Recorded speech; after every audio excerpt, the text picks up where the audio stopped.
or collateral. In De Leon versus Deliana, GR 212277. As a technical legal term, merits has been defined in law dictionaries as a matter of substance in law as distinguished from matter of form, and as the real or substantial grounds of action or defense, in contradistinction to some technical or collateral matter raised in the course of a suit. In Badoy versus Magdoza Malagar, AM number 220916 SC, comments on the merits of the case may refer to the credibility of witnesses, the character of the accused, the soundness of alibis offered, the relevance of the evidence presented, and generally any other comment bearing on the guilt or innocence of the accused. Pursuant to the en banc case of INRE published threats hurled by Attorney De Vera, AM number 011203 SC, number 1, no party shall make public comments, statements, insinuations, or rhetorical questions that, number 1, prejudge the issue to predict the outcome of the trial. Number 2, question pending rulings. Number 3, substitute media pressure for evidence. Number 4, promote distrust and undermine public confidence in the court by creating the impression that the court cannot be trusted to resolve the case impartially and violate the right of the parties to have their case tried fairly by an independent tribunal uninfluenced by public clamor and other extraneous influences.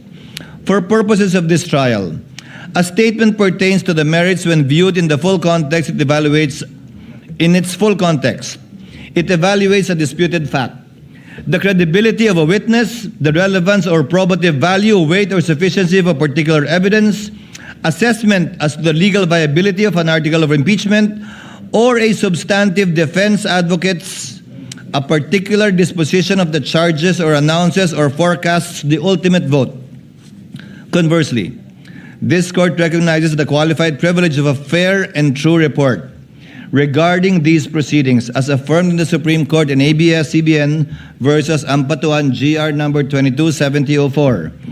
Based on the jurisprudential standard derived from Article 35 of the Revised Penal Code, a fair and true report means a neutral, objective, and accurate recounting of the proceedings made in good faith without any comments or remarks. For the guidance of all the parties concerned, the Chair now issues the procedural guidelines for violations of Rule 18. The Impeachment Court will exercise its powers summarily under Rule 5, adhering strictly to the due process parameters set by the Supreme Court. First, a 24-hour show cause order. No oral accusation or press pronouncement shall precede the formal charge. Any party cited for a particular violation will be issued a written show cause order, either motu proprio or upon motion by either party, and will be given exactly 24 hours to submit a verified written answer. Pursuant to the Supreme Court's en banc doctrine in Zaldivar versus Sandigan Bayan, GR number 79690-707, due process in disciplinary proceedings against lawyers and parties does not require a trial-type formal hearing. The presiding officer will rule summarily based solely on the submitted pleadings upon the lapse of the 24-hour period, subject to appeal or reconsideration by any member of the court. Now, the burden of proof. Pursuant to Stratcom Corp versus Etong, GR number 190980, and Webb versus Gatula, GR number 194469, any punitive sanction requires this court to find that, quote, a person's act must be done willfully or for an illegitimate or improper purpose. Thus, the good faith or lack thereof of the person being cited in contempt should be considered. Hence, the contemnor is presumed innocent, and the burden of proving that the contemnor is guilty of contempt lies with the movant. For violations of Rule 18, the court shall follow a two-strike rule. Violations will be met with a strict graduated penalty system. First offense, public reprimand and admonition. The penalty is a severe reprimand and stern admonition in open court, placed permanently on the record as a final warning.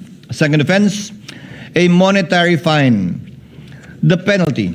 Pursuant to the prescribed sealing under Rule 71, Section 7 of the court will impose a maximum statutory fine of 30,000 per violation. Pesos, that is. Furthermore, exercising the court's inherent case management powers under Rule 4, 5, 6, and 8 to preserve the orderly proceedings, the offending lawyer or party may also be subjected to a defined prospective restriction on speaking, objecting, or examining witnesses on the floor. Each subsequent violation of Rule 18 shall be punished the same way as a second offense, third, fourth, so on, with a fine of 30,000 pesos.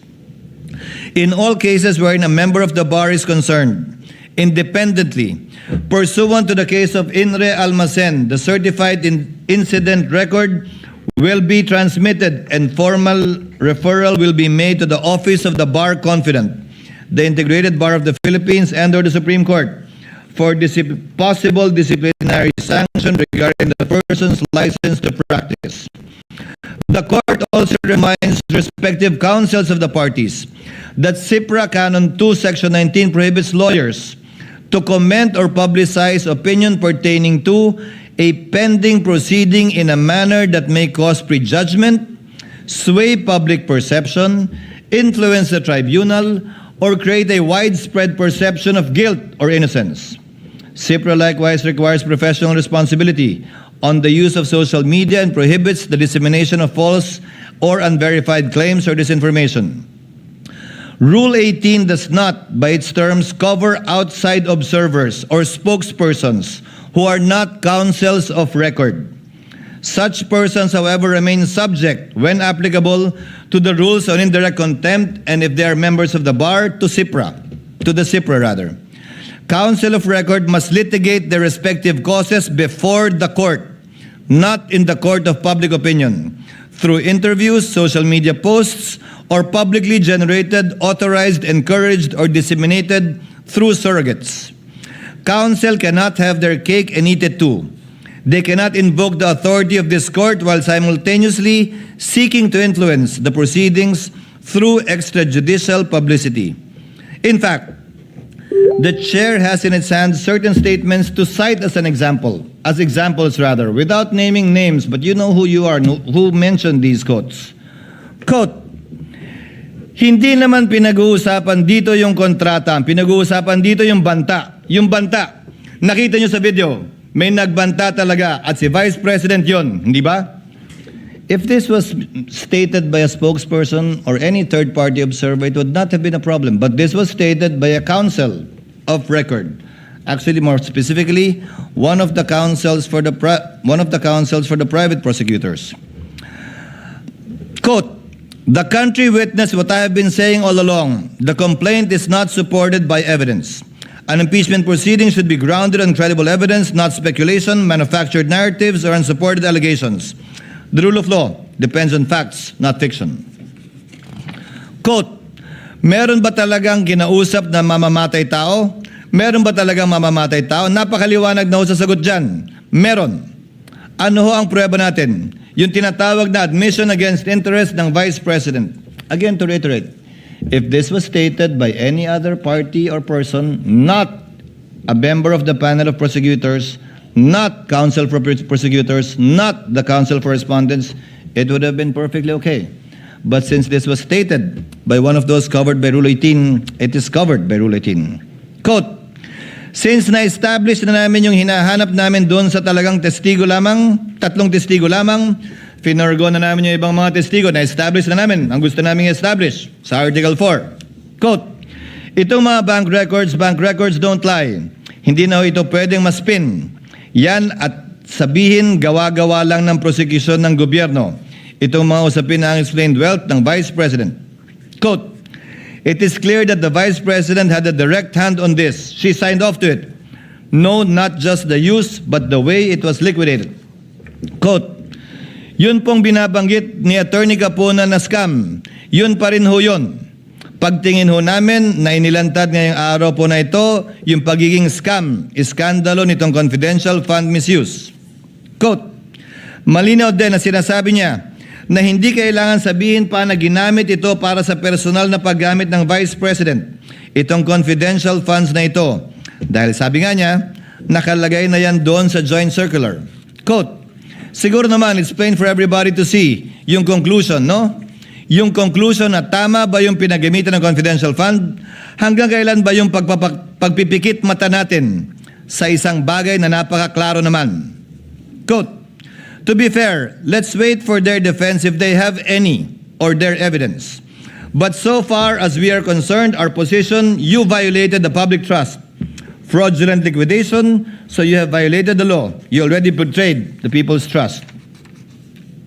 Quote, sa totoo lang po, yung testimonya ni Ms. Acosta na nagsasabing si Pangalawang Pangulo Duterte mismo ang nagbigay ng utos na ibigay ang 125 kay Colonel Lachica. Sapat na ho yun doon sa pagpapakita ng maling paggamit ng confidential fund. Quote, to us it's a scam that was masterminded by the Vice President. Again, these are statements that may be said by any third party, but certainly not by any of the counsel for the parties. I would like to give credit where credit is due as well. There are some counsel for the parties who have been very circumspect with their statements. And you also know who you are. After hearing these examples, no person covered by Rule 18 may reasonably claim uncertainty as to where the line is drawn. The statements read into the record are illustrative, not exhaustive. They are cited not to punish past conduct, but to give clear and fair warning of the standard that shall govern henceforth. As the Chair stated in my opening statement, the discretion entrusted to this court will be exercised with a steady hand, liberal where justice permits, but exacting where fairness, due process, and the integrity of these proceedings demand. Consistent with that commitment, the court will strictly enforce the restraint required of counsel outside the courtroom, while ensuring that within the courtroom, counsel are afforded reasonable latitude to present their arguments, challenge rulings through proper channels, and advocate their respective causes fully and fairly. This discretion does not require counsel to remain silent within the impeachment court. The Supreme Court ruled in ABS-CBN Corporation versus Ampatuan, as earlier cited, that the court recognizes that lawyers may criticize the courts and their decisions, subject to the responsibilities they bear as officers of the court. Such criticism, however, must be legitimate, made in good faith, and directed toward the proper administration of justice. Rule 18 closes the avenue of litigating the merits through interviews, social media, and the court of public opinion. It does not close the courtroom to legitimate advocacy. If counsel believes that the ruling is erroneous, that a proceeding has become unfair, or that conduct affecting the trial requires correction, the proper course is to bring the matter before the court where it may be heard, answered, and resolved on the record. Rule 18 demands restraint beyond these walls. It does not command silence within them. This court will not close the door to trial by publicity. Rather, this court will close the door to trial by publicity, but it will keep the courtroom open to the disciplined advocacy where evidence is tested, error is corrected, and justice is done. Within these chambers, counsel shall be afforded reasonable latitude to present their theory of the case and vigorously test the evidence. Emotions may run high and frustrations may arise in the course of adversarial proceedings, but neither excuses a departure from the restraint and decorum expected of officers of the court. The case of Navarrete versus Court of Appeals, GR number 124245, mirrors the exact situation that has transpired before the court. Quote, with respect to the words swindlers, plunderers, stupid, and bastards, uttered by private respondent in the course of her testimony, we are inclined to disagree that such language is too ignominious and degrading for a lawyer to say to a fellow lawyer in the courtroom. In Baltao versus Falsis III, AC number 14443, the court said, while a lawyer is entitled to present his case with vigor and courage, such enthusiasm does not justify the use of offensive, abusive language. Language abounds with countless possibilities for one to be emphatic but respectful, convincing but not derogatory, illuminating but not offensive. The latitude afforded to counsel is not a license to substitute inflammatory, intemperate, or undignified characterizations for proof. Consistent with the chair's earlier ruling, the term scam, mastermind, modus operandi, as used during the past proceedings, stands stricken from the record. Counsel remain free to advance the factual and legal theories underlying their positions, but they must do so through evidence, reasoned argument, and court-appropriate language, not through expressions that prejudge disputed facts, attribute wrongdoing not yet established, cast offensive personalities upon others, or needlessly inflame the proceedings. Language uttered in the presence of the court that amounts to disrespect, offensive personalities, or misbehavior that obstructs or interrupts the proceedings may, when the applicable threshold is met, be dealt with as direct contempt under the rules on impeachment, with Rule 71, Section 1 of the rules applying suppletorily. Whether or not such language rises to the level of direct contempt, counsel remain independently bound by the SIPRA to observe courtesy and civility and the use of dignified language in all their professional dealings, even as adversaries. This brings the chair to the relevant provisions of the SIPRA independently of Rule 18, Canon 2 of the SIPRA requires every lawyer at all times to observe respect and courtesy in personal and professional dealings. Canon 2, Section 2 further requires lawyers to act with courtesy, civility, fairness, and candor towards fellow members of the bar. These duties govern how counsel treat one another both in and outside the courtroom. Canon 2, Section 4 likewise requires dignified language in all personal and professional dealings and prohibits abusive, intemperate, offensive, or otherwise improper language, whether oral or written, and whether made through traditional, electronic, mass, or social media. For the avoidance of doubt, Rule 18 applies only to the persons expressly covered therein: the presiding officer, the senator judges, the prosecutors, the person impeached, and their respective counsel and witnesses. With respect to counsel, Rule 18 applies specifically to those who have formally entered their appearance before the impeachment court. Separately, when a spokesperson is a member of the bar but has not entered his or her appearance, the relevant provisions on indirect contempt under Rule 71, Revised Rules of Court, and when warranted, the SIPRA shall nonetheless apply to said person. In any case, this shall be without prejudice to any recourse to Rule 71, Revised Rules of Court, with respect to any person who may commit indirect contempt against the impeachment court not covered by Rule 18. Accordingly, the chair hereby declares, number 1, directing all persons covered by Rule 18 to refrain from making, sharing, endorsing, or otherwise amplifying any public statement concerning the merits of the pending trial. Counsel for both parties are further directed to observe the applicable provisions of SIPRA. Number 2, reiterates the chair's suggestion that each party consider appointing a spokesperson who is not a member of their legal team, or if they are, for it to be clear to them that these rules shall apply to them, given that they are counsel for the parties strictly.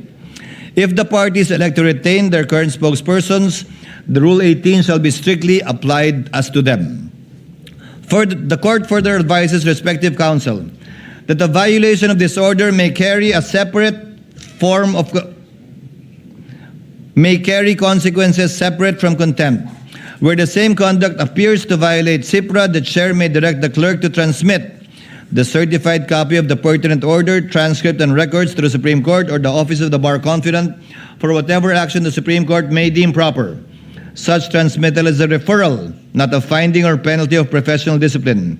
Disciplinary jurisdiction over members of the bar still remain with the Supreme Court. Further, for avoidance of, again, doubt, a referral through the Office of the Bar Confidant shall not rest on an alleged violation of Rule 18 standing alone. Such referral may concern other conduct outside of Rule 18 unbecoming of a member of the bar. The chair then issues this final warning: on any willful disobedience of this order, it shall be dealt with accordingly henceforth.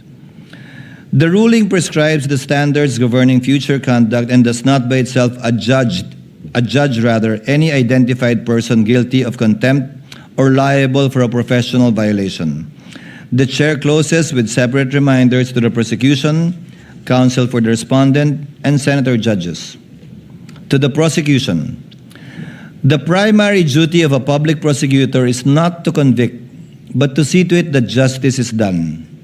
This duty is expressly stated in Canon 2, Section 31 of SIPRA, and echoed in Attorney Francisco versus Attorney Suniega Lagman, AC 13035. The prosecution's object must therefore be the just resolution of the case, not victory at all costs. This obligation governs not only the evidence and arguments presented before the court, but also counsel's conduct outside of it. To the respondent and her counsel, the corresponding duty of defense counsel is not to secure an acquittal at all costs. In People of the Philippines versus XXX, GR number 245926, the Supreme Court reminded counsel for the accused of their fiduciary duty to provide competent, efficient, conscientious, and diligent representation. Under the same reason, counsel for respondent must faithfully protect their client's constitutional and procedural rights, rigorously test the prosecution's evidence, and hold the prosecution to the burden of proof governing these proceedings, while remaining within the bounds of the law, ethics, and the lawful orders of this court. To my fellow senator judges, including this representation, the chair adopts the reminder in Webb versus De Leon, GR numbers 1234 and 1245. Quote, more than convicting the guilty and acquitting the innocent, the business of this court is to assure fulfillment of the promise that justice shall be done and is done, and that the only way for this court to obtain an acquittal, from the bar of public opinion.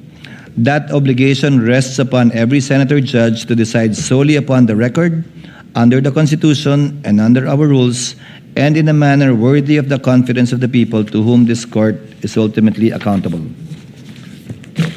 Thank you, and we may proceed with the trial at hand. Sorry, ma'am. Your Honor. Before recognizing the Honorable Chua, Chair would like to instruct the Clerk of Court through the OSA to kindly situate Mr. Ortonio to the witness stand. Yes, Honorable Chua. Your Honor, may I now turn over to the counsel for the prosecution, Attorney May Divina Gracia. Attorney May is recognized, and also, before recognizing Attorney Christine. We will just ask for Attorney Christine Ferrer to be recognized, Your Honor. Yes, Attorney Christine and Attorney May then. Ginoong Ortonio, kayo po ay patuloy na tetestigo sa ilalim ng nauna niyong panunumpa po. Kung saan nanumpa kayo magsasabi ng katotohanan at pawang katotohanan lamang. Naunawaan po niyan? Yes po, Your Honor. We may proceed now with cross. Attorney Christine, you ready? Your Honor, if I may be recognized.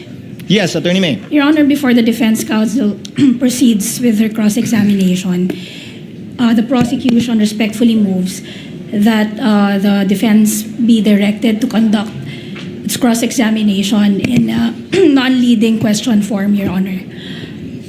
Yesterday, Your Honor, this honorable court declared Mr. Ortonio a hostile witness pursuant to Rule 132, Section 13 of the Rules of Court. And in so ruling, effectively, this honorable court also declared that the interest of this witness is aligned with the respondent. Now, Your Honor, the permission to conduct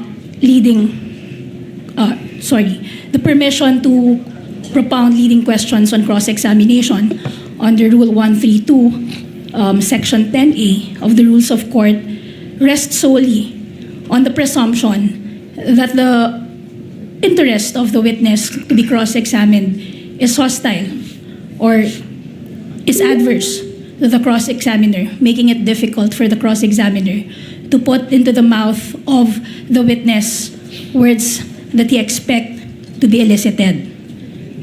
Now, that presumption, Your Honor, has already been overcome by the declaration of this honorable court. So what we expect, Your Honor, is merely cross-examination in form but not in substance. Because in substance, Your Honor, the cross-examination would effectively be like the respondent herself cross-examining, the respondent cross-examining or direct examining, conducting a direct examination of her very own Assistant Chief of Staff. Last Monday, Your Honor, we witnessed how the defense, under the guise of cross-examination, supplying testimonies to the witness, Ms. Gina Acosta, and merely expecting her to supply yes to each and every question, Your Honor. And that is the very evil sought to be prevented by the rule against leading questions on direct examination. Your Honor, I understand before I'm lectured on the contents of the rules of court, I'm very much aware of what the rules of court provide. But I'm also very much aware, Your Honor, that under the rules of this honorable court, the rules of court is merely suppletory in application. And in fact, the presiding officer is granted leeway to rule on every matter of evidence. Comment, Attorney Christine. Yes, Your Honor.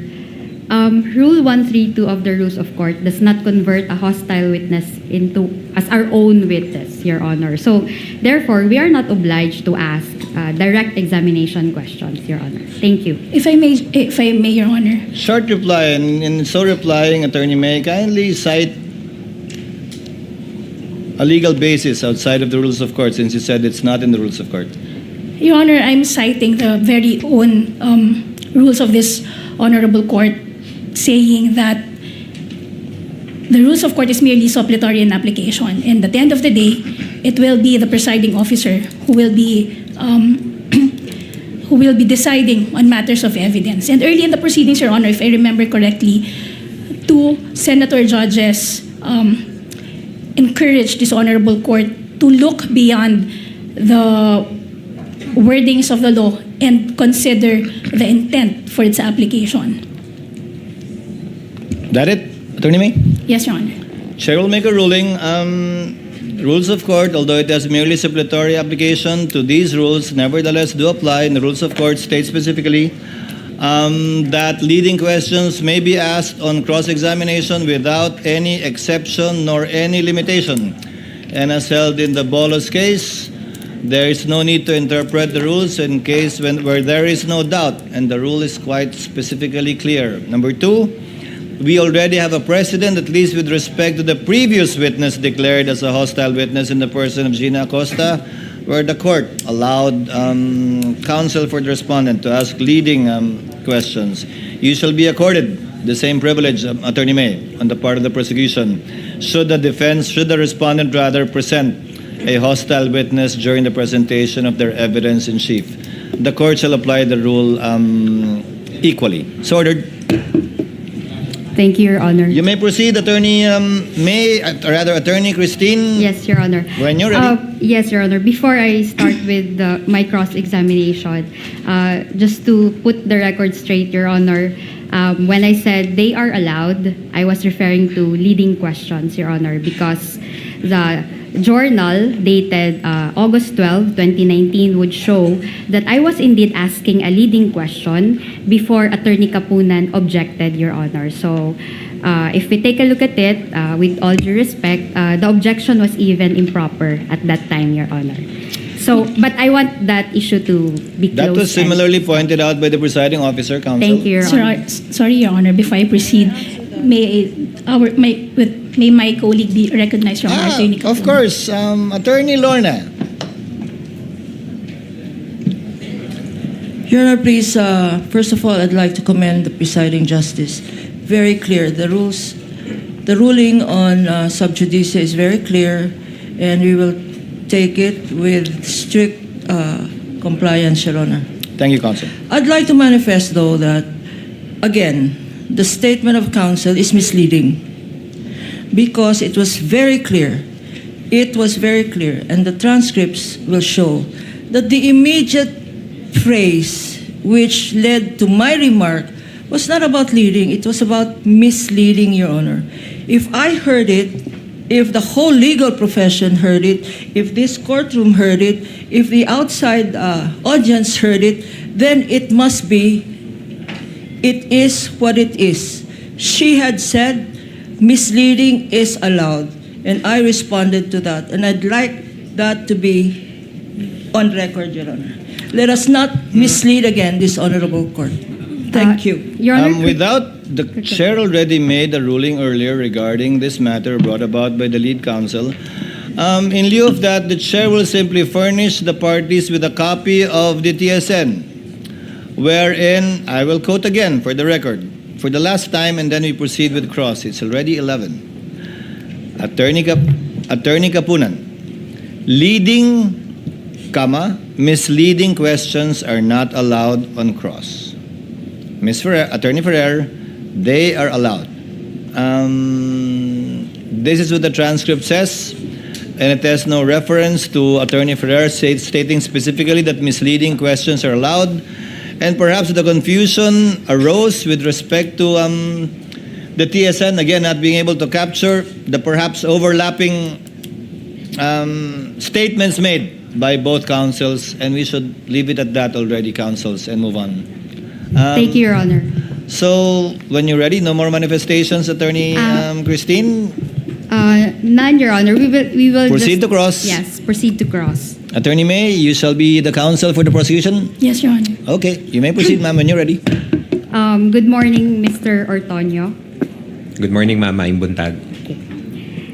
Earlier, you said or you confirmed that no PFP or the no PFP was attached to the August 2022 letter request of the OVP to the DBM. Do you remember that?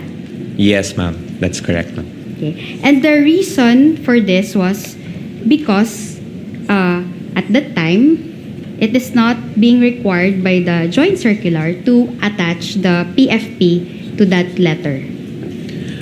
Based on my understanding, ma'am, attaching the PFP is not required to the letter request, ma'am. Thank you. Nonetheless, when the DBM asked for documents in response to that request, you complied and submitted documents, correct? Yes, that's correct, ma'am. And you submitted those documents through your letter dated September 9, 2022. Yes, through our transmittal letter to the DBM. Thank you. And the DBM, in fact, accepted your subsequent transmittal. Yes, that's correct, ma'am. And the DBM did not say that those documents which you transmitted on September 9, 2022 were not compliant with the joint circular or with the law. We did not receive any comment, ma'am, regarding the submitted PFP. And the DBM, in fact, did not reject your submission. No, ma'am, we did not receive any comment from the DBM. And you will confirm also that the DBM even recommended the approval of your request to the Office of the President after your submission of those documents, correct? Yes, ma'am, that's correct, ma'am. And your request for additional budget was actually approved by the Office of the President. That's correct, ma'am. And in the process of approving your request for additional budget, no issue whatsoever was raised by either the DBM or the Office of the President regarding the documents that you submitted. We did not receive any comment regarding the submissions that we've made. Thank you. You were also asked yesterday regarding the good governance program that was mentioned in the PFP for the fourth quarter of 2022. Do you recall that? Yes, ma'am. And as someone who supervises the Administrative and Financial Management Office of the OVP, you confirmed that the confidential funds for the fourth quarter of 2022 was requested to ensure the safe implementation of the OVP's good governance program. That's correct, ma'am. And the confidential funds were not used to fund the good governance program in itself, but the implementation thereof. Yes, that's correct, ma'am. Now we go to the 2023 PFP, which I assume you also recall.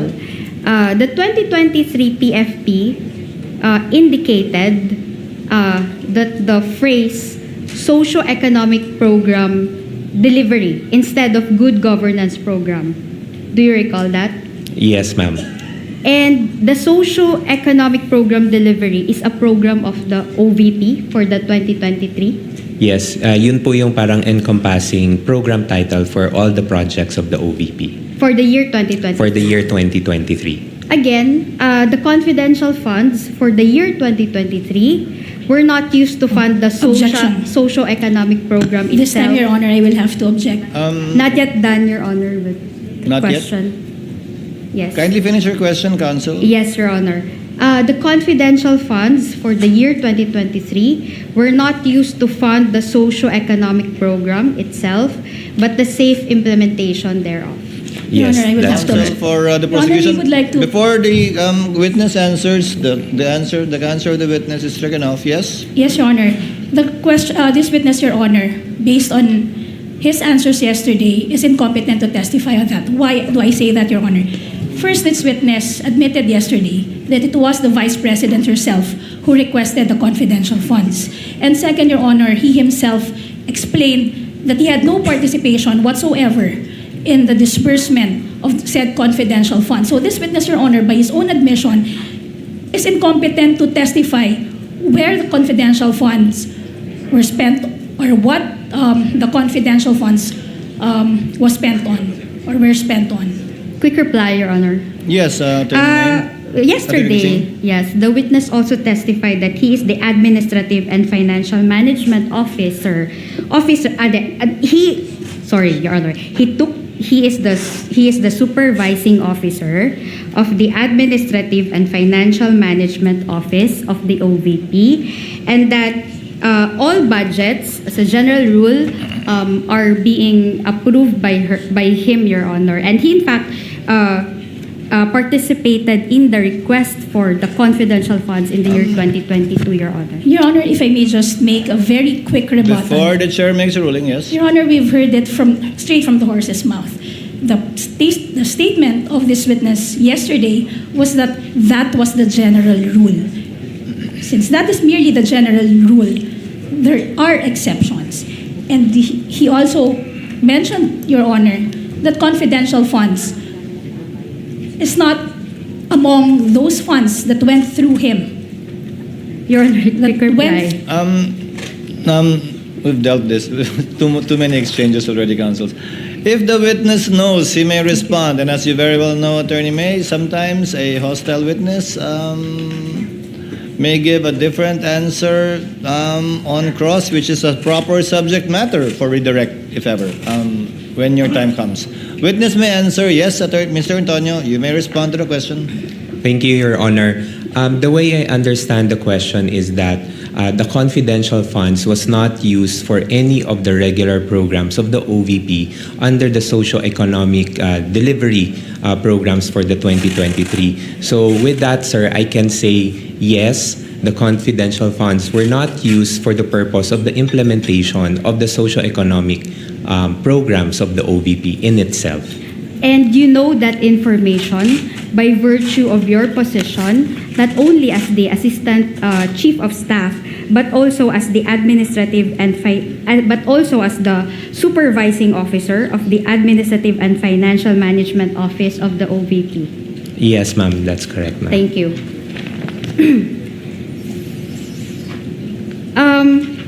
The socio-economic program can be found in the 2023 General Appropriations Act. Yes, you ma'am. confirm that? Yes, ma'am, that's correct, ma'am. Okay, and it's a line item, in fact, under the 2023 GAA. Yes, correct, ma'am.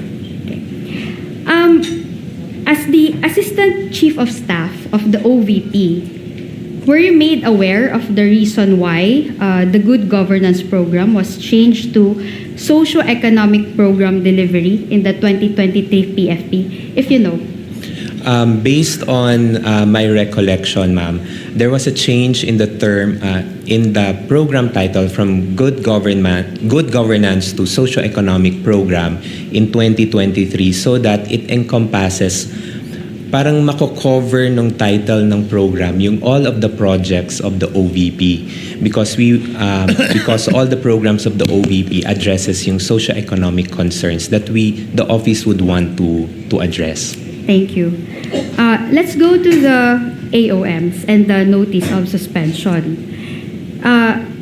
You testified that as the Assistant Chief of Staff, you drafted and signed the replies to the AOMs received by the Office of the Vice President for the fourth quarter of 2022 as well as the first to third quarters of 2023. Do you confirm that? Yes, that's correct, ma'am.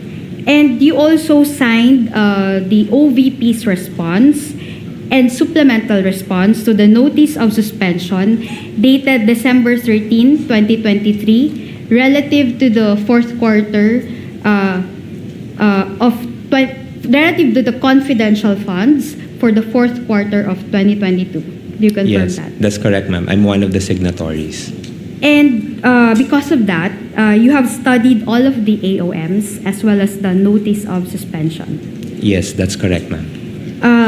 The AOMs sought clarification on the liquidation documents of the OVP, correct? Yes.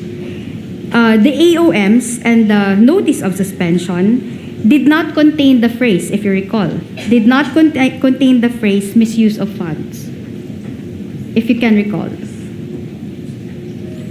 Based on my recollection, ma'am, I cannot recall. Your Honor, original documents rule, Your Honor.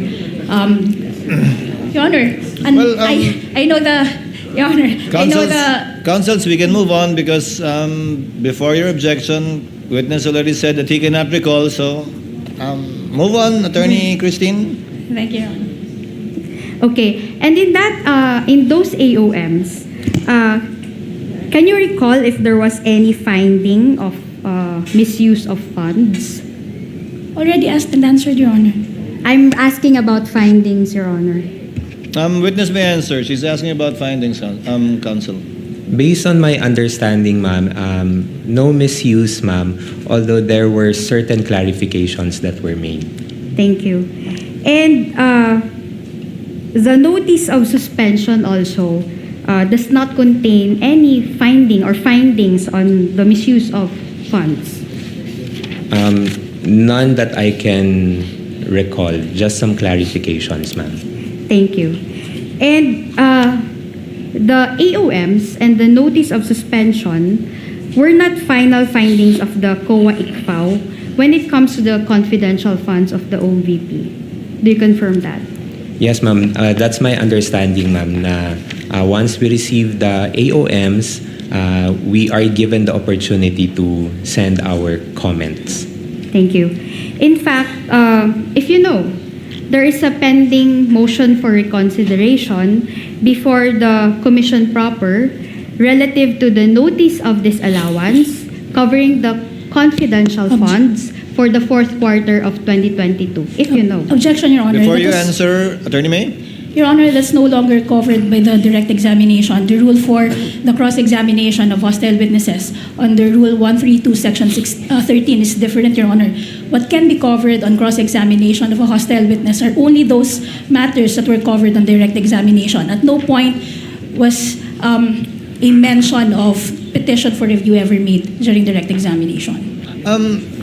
The court will give counsel sufficient leeway on cross. The court will also like to find out about this petition for review, which was discussed with the witness, Gina Acosta. Witness may answer? Sorry again, ma'am, the question, ma'am. Yes, I'll repeat my question. If you know, there is a pending AR on the note, there is a pending motion for reconsideration of the notice of disallowance covering the confidential funds for the fourth quarter of 2022. Yes, Misleading, ma'am. Your Honor.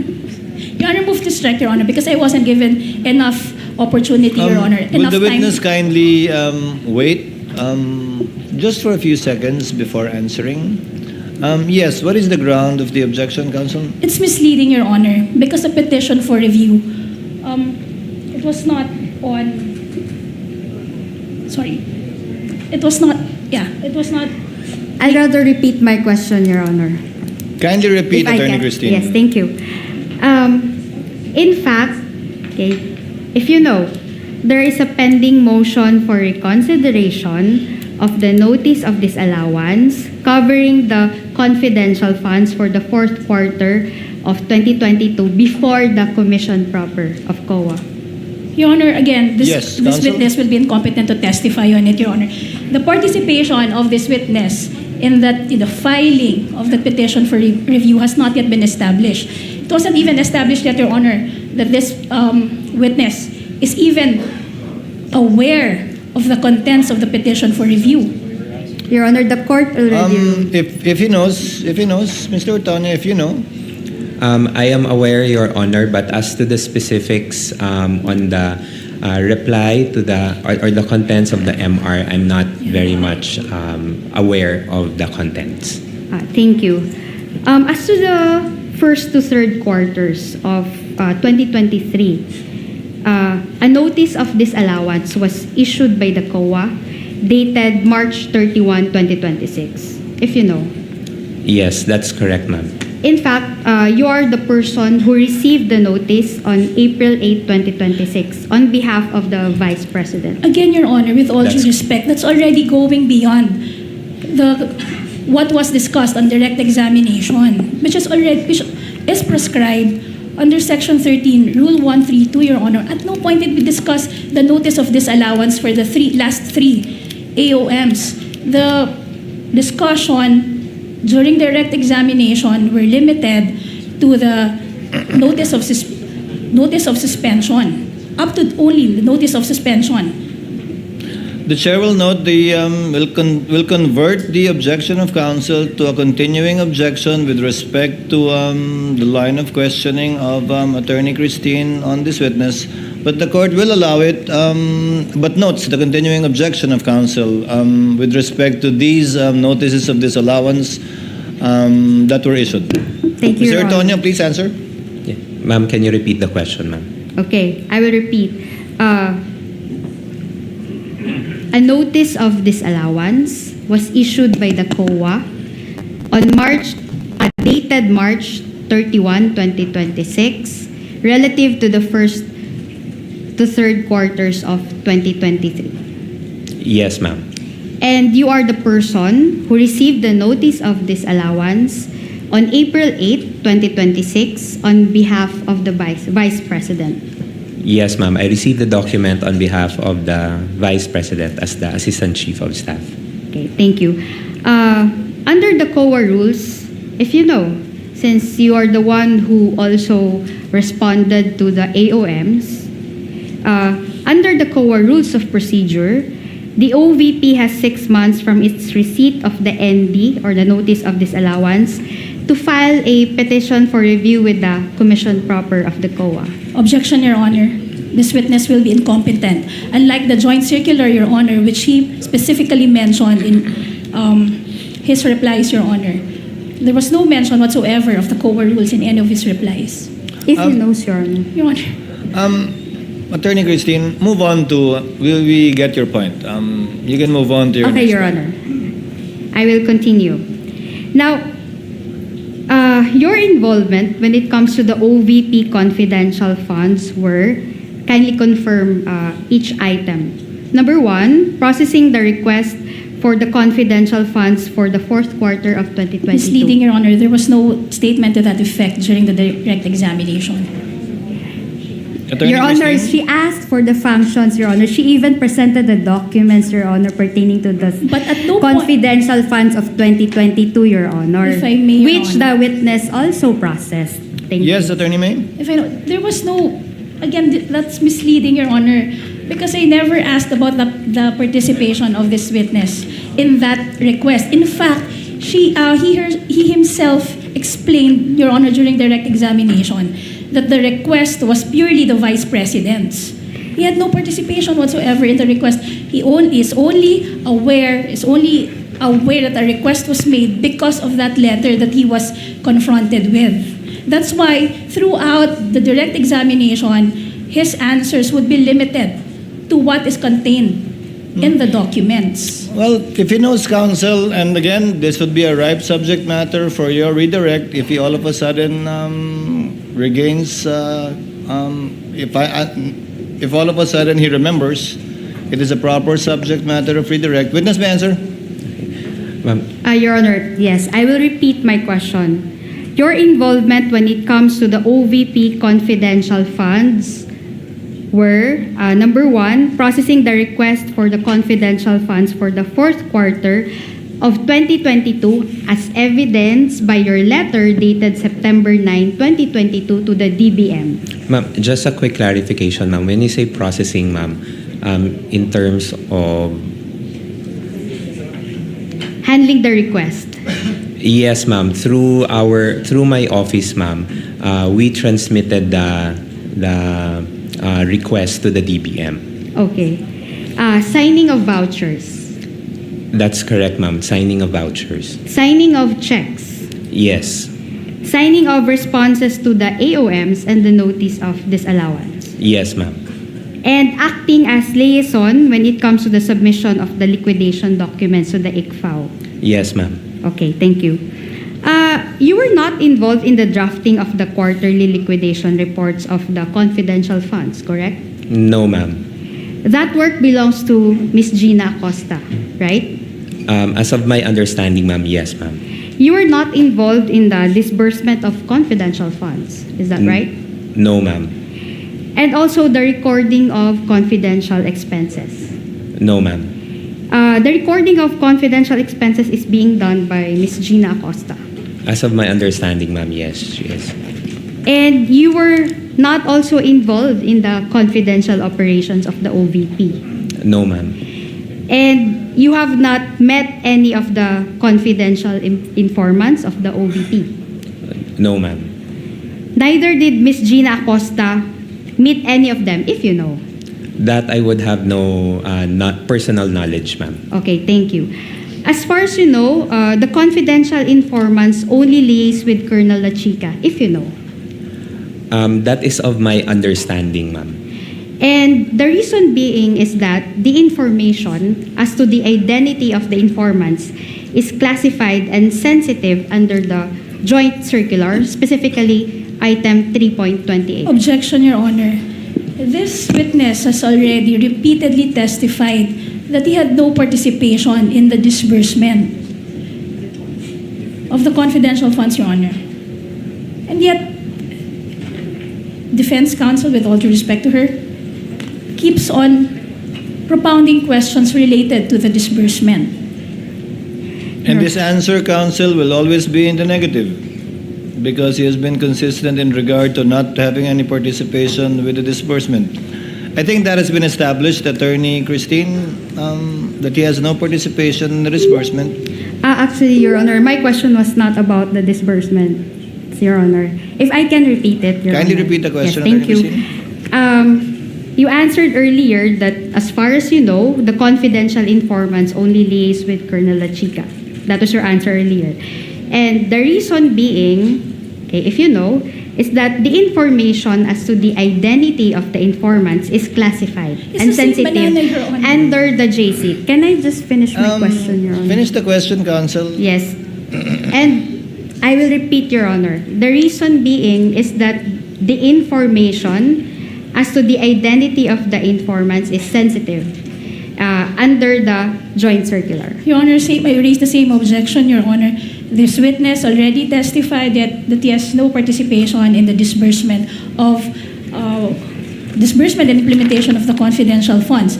Now, defense counsel is asking the reason why the informants did not directly Your Honor, please. Chair will make a ruling. Chair will sustain the objection, but not on that ground, but on the ground it is misleading because the witness did not say that it is of a sensitive nature, but that, if I remember correctly, it was confidential. That was the statement made by Attorney La Chica to him. Na Yes, hindi niya sasabihin because it was confidential. Yes, Your Honor. We will no longer push the question. Thank you. Move on to your next point, Attorney Christine. I'm already done, Your Honor. Thank you. Are you ready for your redirect, counsel? Your Honor, may I just have 10 minutes, Your Honor, to organize my redirect, Your Honor, given the number of questions that were propounded on cross-examination. With the permission of the senator judges, so as to save on time, while we're giving Attorney May some time, you will have the similar amount of time, Attorney Christine, if you so desire for your recross. I will in the meantime allow senator judges to interject in the interregnum to save on the court's time. I can see the hand of Senator Soto. Anika, can you, after Senator Soto, can you list the rest? Chair recognizes Senator Judge Soto for his interjection. You may proceed, sir. You have 2 minutes. Thank you, Mr. Presiding Officer. It's actually just one question to Mr. Ortonio.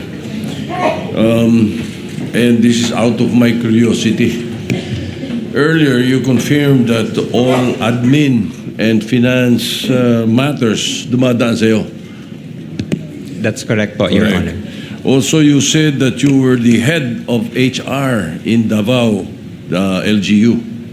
That's correct po, Your Honor. Correct. In this regard, I'm sure you would know, what is the employment status of Colonel Lachica in the office of the Vice President? Colonel Lachica po is the group commander of the BPSPG, and he is not an employee of the OVP, but he has an order coming from the AFP designating him as the group commander for the Vice Presidential Security and Protection Group. Therefore, designation. There You're is an saying he is not employed. He does not have any employment status in the office of the Vice President. Yes po, Your Honor. Well, that's all I wanted to know, Mr. President. Thank you. Point well taken, Senator Judge Soto. Next to interject is Senator Erwin Tulfo. You may proceed, sir. You have 2 minutes. Thank you, Mr. Presiding Officer. Ginoong testigo, nabasa niyo po ba na mabuti at naintindihan ang nilalaman ng Joint Memorandum Circular, sir? Good morning, sir. Yes, Your Honor, I was able to read it, and based on my understanding, I was able to understand the contents of the JMC. Nung kayo po ay pinadalahan na ng Notice of Disallowance ng COA, nabasa niyo rin po ba kung bakit kayo po pinadalhan ng Notice of Disallowance? Kailangan niyo pong sagutin yung kanilang AOM. Yes po, for the 2022 and 2023. 2022. So naintindihan po ninyo na sinasabi doon ng COA na while confidential funds allow for the payment of rewards to civilian information, yung COA po has ruled that this cannot be structured as broad distribution of medicines, food, grocery packs, or household goods. And that kung ito po ay reward, dapat po specific targeted financial payouts lamang po at hindi po pwedeng ibili ng mga gamot o ng mga upuan bilang reward. Naintindihan niyo po ba yun? Sir, based on my understanding, sir, that is the initial observation coming from the COA, and we were able to provide comment on that on our replies. Tama. Pero alam niyo po ba ng Office of the Vice President is a civilian office? Ibig sabihin, hindi po sila military, therefore, hindi po sila maaaring mag-possess ng formal national security or law enforcement mandate. Sabi po ng COA guidelines, sir, again, specifically, the operational intelligence gathering is the domain of military, police, and specialized enforcement bodies. Hindi po kasama ang VP, PSPG po roon. Did you know that? Sir, based on my understanding, sir, sa pagkakaintindi ko po sa JMC is that the confidential funds is allowed for civilian agencies, sir, and in coordination with the different law enforcing agencies. Yun po yung pagkakaintindi ko Yun po ang pagkakaintindi ho ninyo. Pero iba po yung sinasabi po ng COA sa inyo. Kaya po kayo may notice of disallowance. Kaya po sinasabi ng COA at ini-issue po sa inyo formal notice of disallowance na 73.3 million ng OVP December 2020 to confidential spending. Yung po ang dahilan na major reason for disallowance was the 24.93 million pesos spent on medicines and 34.857 million spent on various goods were improperly categorized under the guise of intelligence rewards. Alam niyo po ba yun? Kaya pinadalhan po kayo ng COA, sir. Sir, based on what I can recall po, sir, on the notice of disallowance that was sent to our office, what they required, sir, was that the submission of an intelligence report to support the payment of those rewards. So yun po yung pagkakaintindi ko regarding sa letter. So nakita po ninyo na may problem, sir.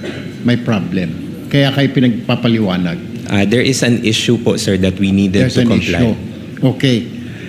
Panghuli na lamang, Mr. Presiding Officer, one last question. So, sino po You may mga proceed. nag-invento at saan galing yung mga alias po na yun?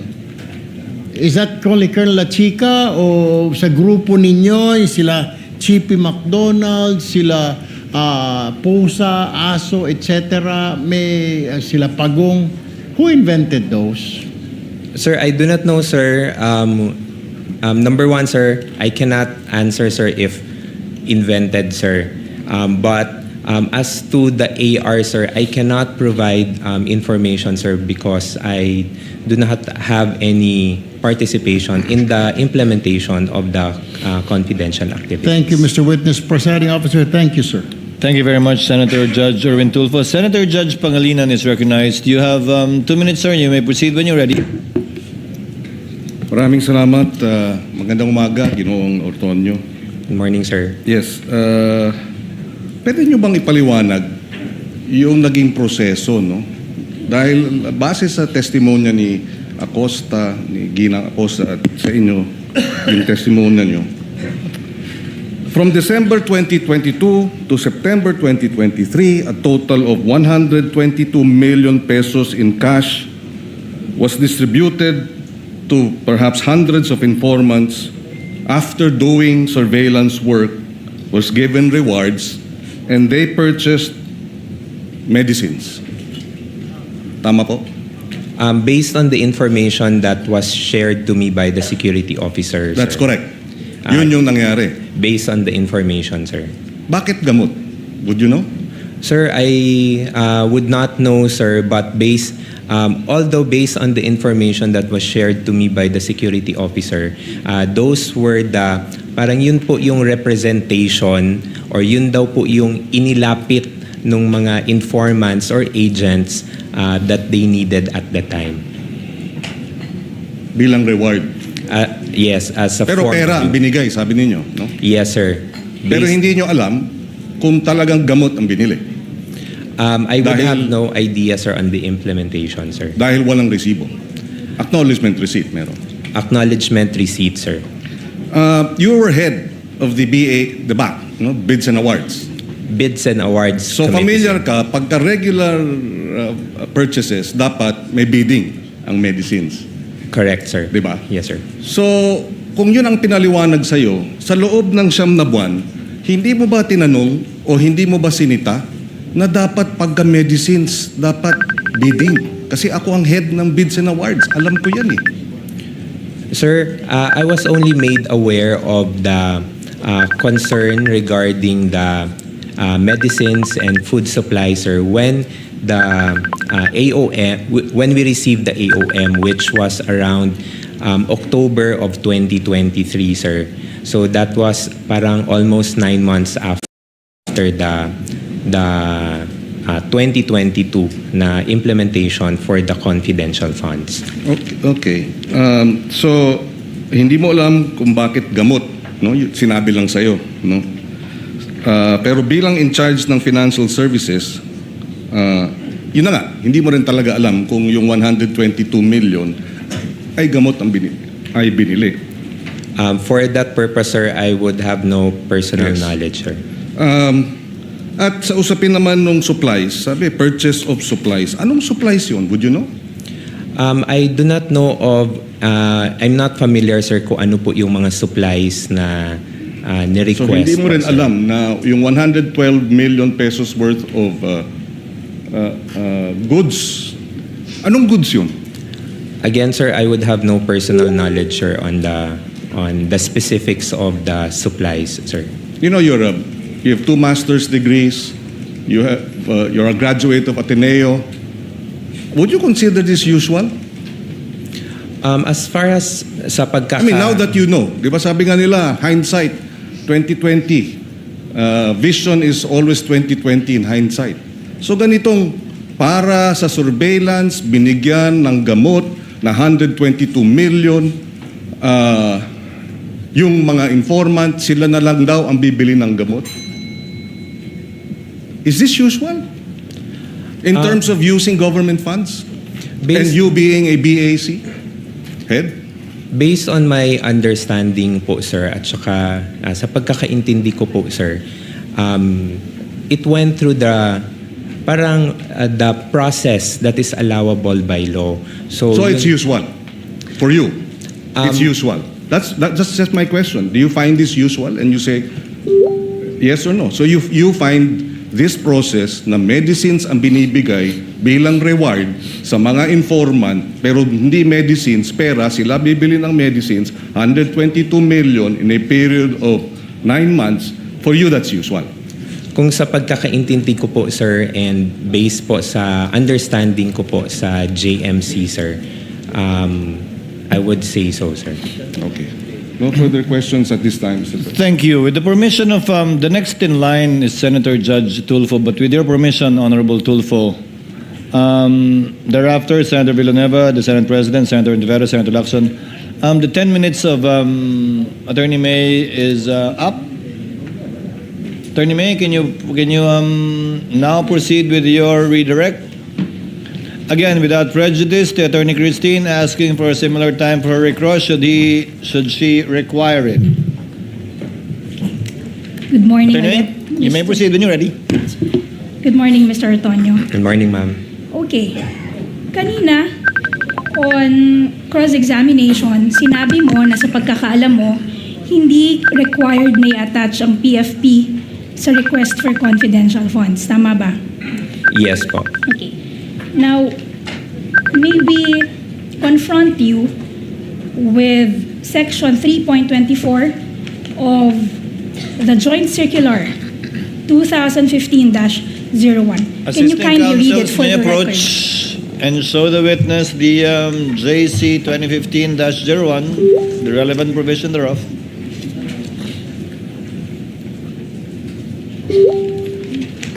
Can you kindly read for the record what 3.24 of the Joint Circular states? 3.24 Physical and Financial Plan refers to the plan approved by the head of office in the case of NGAs and LGUs and by the Board of Directors in the case of GOCCs, supporting the request for funds for CE and IE containing the estimated amount per project, activity, and program. Okay. Nabasa niyo po ba yan bago kayo sumagot kanina? Familiar po kayo sa provision na yan? I have to be honest, ma'am, na I cannot remember this one, ma'am. Okay. Ngayon, hindi rin ikaw ang nagpadala or nag-prepare ng October 22, 2022 letter. Tama ba? Sorry, ma'am. Hindi rin ikaw ang nagpadala ng August 22, 2022 letter. Tama ba? It is through our Yes. usual na routing process, ma'am. And also, sabi mo kahapon, it was the decision of the Vice President to request the confidential funds. Tama ba? Yes, as the head of agency, ma'am, I would understand that she has the authority to request for the said funds, ma'am. And siya rin yung nag-sign off dun sa August 22, 2022 letter. Tama ba? Yes, ma'am. Siya yung pumirma. Tama ba? Yes, ma'am. Okay. So hindi mo hindi mo alam kung paano ininterpret ng Vice Presidente yung provision na iyong binasa. Tama ba? You cannot say with certainty how the Vice President interpreted that provision. Objection. Before you answer, Mr. Ortoño, yes, Attorney Christine? Witness is incompetent to read the state of mind of the Vice President. That's Your Honor. precisely the point, Your Honor. That's precisely what I'm asking the witness to confirm, that he cannot say with certainty the frame of mind of the Vice President if she was also thinking that the PFP is not required for the request. Applying the rules equally, if he knows, witness may answer. Thank you, Your Honor. Again, ma'am, for the question ulit, ma'am. So hindi mo rin masasabi, you cannot say with certainty na ganyan din ang interpretasyon ng Vice Presidente dun sa provision na binasa mo nang ipinadala ang sulat to the DBM dated August 22, 2022. Tama ba? I cannot, ma'am. But you are sure, you can confirm that the Vice President is a lawyer. Tama ba?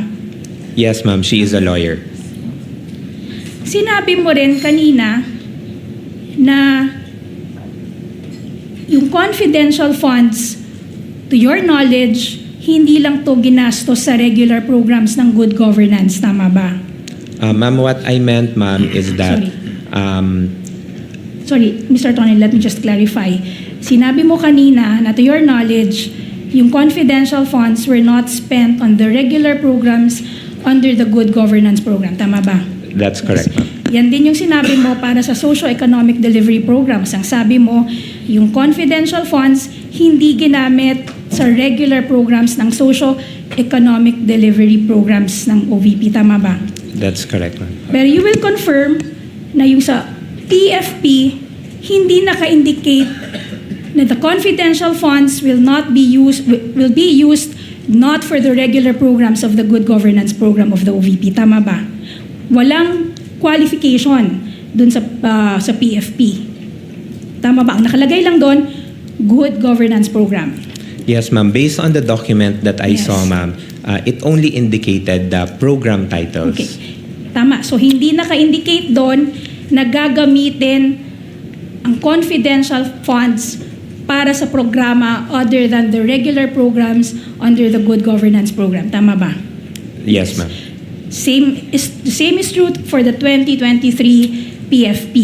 Ang nakalagay lamang doon, socio-economic delivery.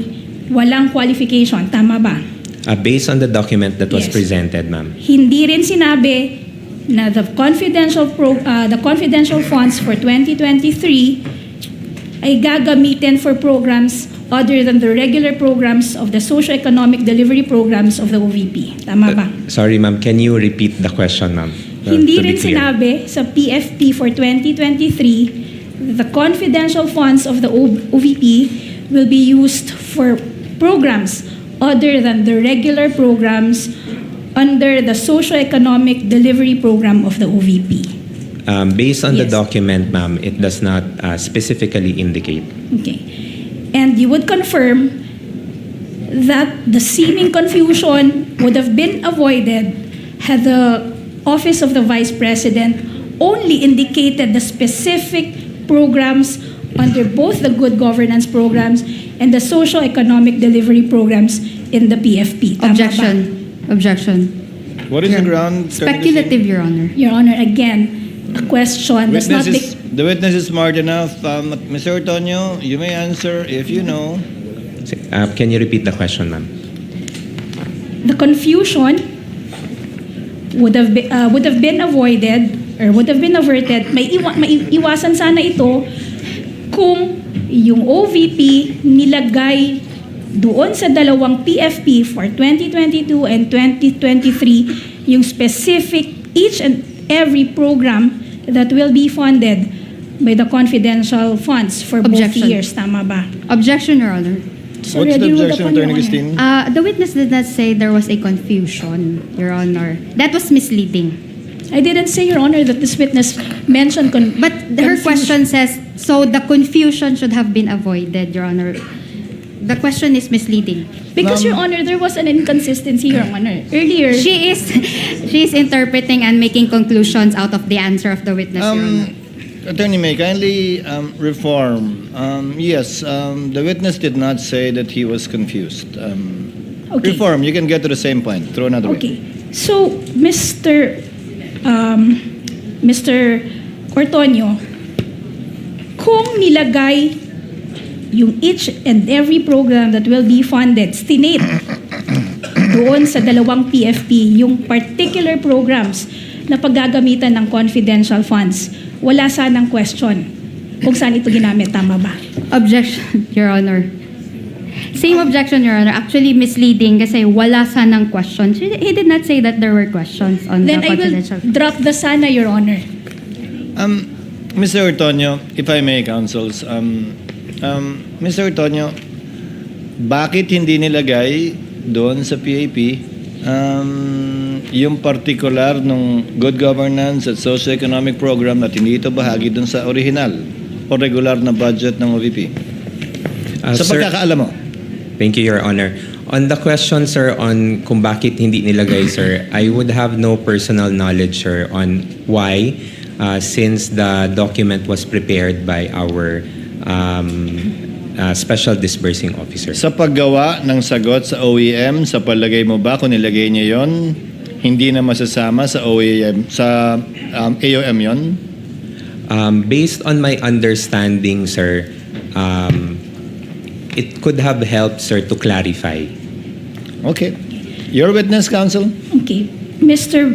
Ortonio, yesterday and today, paulit-ulit mong sinasabi na wala kang participation sa disbursement and implementation of the confidential funds. Tama ba? Yes, ma'am. So hindi mo rin alam kung talagang saan ginamit yung confidential funds, kung anong programa dinisburse ito. Tama ba? Objection. Objection, Your Honor. What is the ground? Not Attorney covered by Cristina? the cross. Let's give her sufficient leeway, counsel. This is one of the questions in the minds of the senator judges. Just to clarify, you may answer, Mr. Ortonio. No, I would not have any personal knowledge. So hindi mo rin alam, based on your personal knowledge, na yung confidential funds ay hindi ginastos sa regular programs under the good governance program. Tama ba? Kasi wala kang, sabi mo, wala kang participation, wala kang personal knowledge kung saan dinisburse yung confidential funds. Tama ba?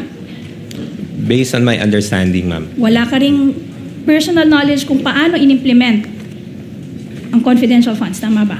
Yes, ma'am. So hindi mo rin masasabi, based on your personal knowledge, na yung confidential funds ay ginastos sa mga programa other than the so-called regular programs of the good governance program.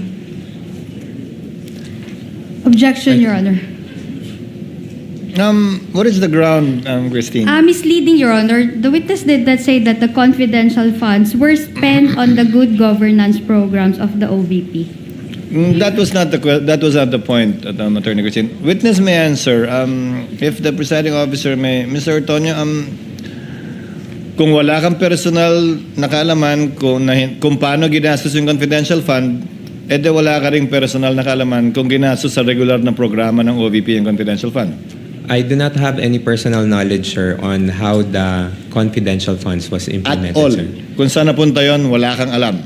No, sir. Kung napunta man sa tama o mali, madumi o malinis, wala kang alam. I would have no personal knowledge, sir. Okay. Your Earlier, witness, counsel. tinanong ka din, bakit nag-change yung program, the PPAs, for the 2023 PFP? When I say PPAs, I'm referring to the projects, plans, and activities. Tinanong ka kanina kung bakit yung programs, plans, and activities under the 2023 PPA naging socio-economic delivery program na dati under the 2022 PFP, ito ay good governance program. Tama ba? Yes, ma'am. The Yes. way I understand the Wait. question, ma'am. Wait lang. Ito yung tanong, Mr. Ortonio. Ang sabi mo kanina, nag-change ng PPA sa 2023 PFP para ma-cover ang mas marami pang programa. Tama ba? Ma'am, I'll clarify, ma'am. Wait, I Mr. Ortonio, please just answer my question with a yes or no. answered, ma'am. Your Honor, Let the witness answer, Attorney May. thank you. I answered the question earlier, ma'am, in the context of why there was a change in from good governance to socio-economic delivery in the context of what is reflected in the GAA. So that's how I answered it, ma'am. Okay.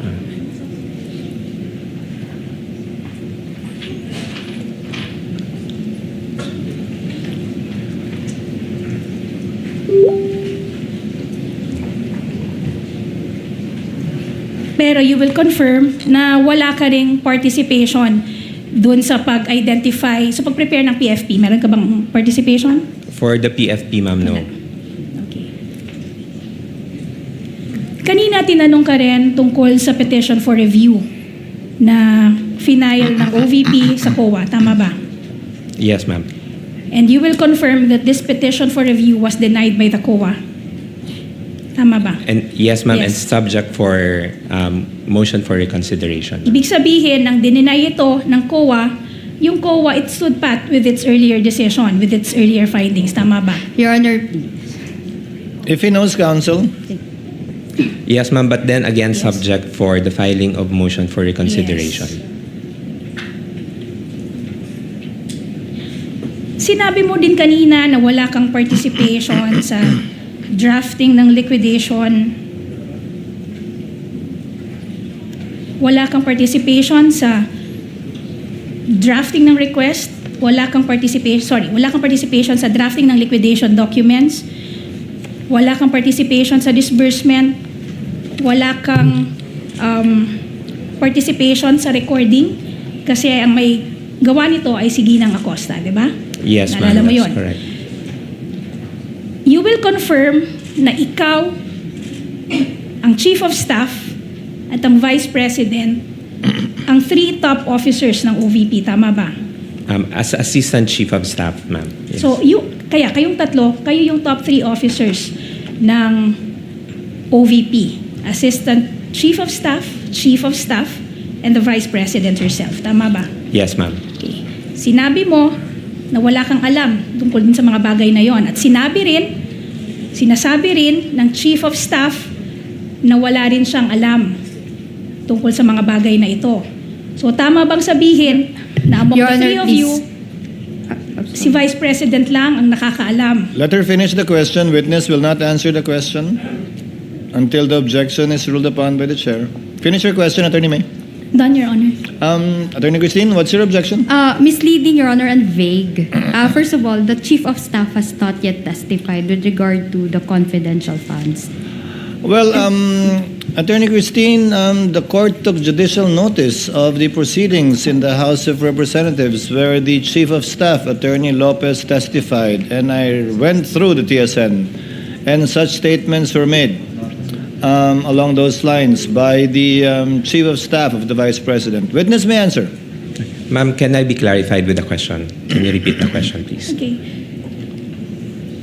Kanina, sinabi mo na ang top 3 officers ng OVP ay ikaw as Assistant Chief of Staff, ang Chief of Staff, at ang Vice President herself. Tama ba? Yes, ma'am. Ngayon, sinabi mo na wala kang alam tungkol sa drafting ng liquidation reports. Tama ba? Wala ka ring alam sa disbursement ng confidential funds. Wala ka ring alam tungkol sa recording relative to the confidential funds. Tama ba? Yes, ma'am. Ito rin yung naging posisyon ng Chief of Staff. Wala rin siyang alam tungkol sa mga bagay na to. Ngayon, tama bang sabihin na dahil kayong tatlo, ang top 3 na officers or officials ng Office of the Vice President, si Vice President lamang ang may alam tungkol dito sa mga bagay na to? Objection. What's the ground, Christine? Speculative, Your Honor. If he knows, Your Honor, again, Your Honor, we don't want to belabor this point, Your Honor, but Defense Counsel keeps bringing us back to this point, Your Honor. The question does not become speculative simply because it's couched in a what if question, Your Honor. And besides, Your Honor, this honorable court has already ruled and has already directed the witness to Your Honor, to answer, Your Honor. The counsel would want the witness to speculate on the state of mind of the Vice President. No, Your Honor. Let me answer it in 2 points, Your Honor. Please, counsel, briefly. Yes. It's not speculative, Your Honor, because there was already an admission that they are the top 3 officials of the OVP. Now, the answer would be based on that admission, so it's not speculative. The question would only be speculative. It's completely conjectural, Your Honor. And second, Your Honor, the only reason I repeated the answer because the witness himself requested me to repeat, but prior to me repeating the question, the Honorable Presiding Officer has already made a ruling. Your Honor, we will be squandering away time if every time I would repeat a question, the defense counsel would all of a sudden invoke another ground for objection. We're about to break for lunch, so let's end it on a good note. Yes, but finally, Attorney Christine. I will revise my objection, Your Honor. Incompetent. Allow me, counsels. Base sa testimonya mo, Ginoong Ortonio, wala kang alam sa paggastos, pag-liquidate, pag-disburse ng confidential fund. Tama? Yes, that's correct, Your Honor. Sabi ni Gina Acosta, wala rin siyang alam. Tama? Alam mo ba yan? Na wala rin siyang alam sa paggastos ng confidential fund at kung paano ito na-liquidate. Would you know that? Based on what I have read na testimonya niya? Yes, sir. Base sa pagkakaalam mo, alam ba ng Vice President kung paano ito ginastos?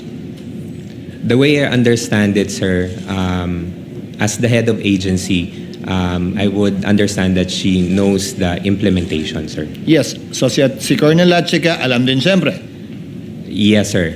As the security officer, I would So assume sa loob ng opisina ng OVP, si VP SARA, head of agency lang ang nakakaalam, ikaw bilang assistant chief of staff, yung chief of staff mismo, walang alam, at si Colonel Lachica na ayon sa katanungan ni Senator Judge Soto kanina lang, na hindi naman bahagi ng opisina ng OVP.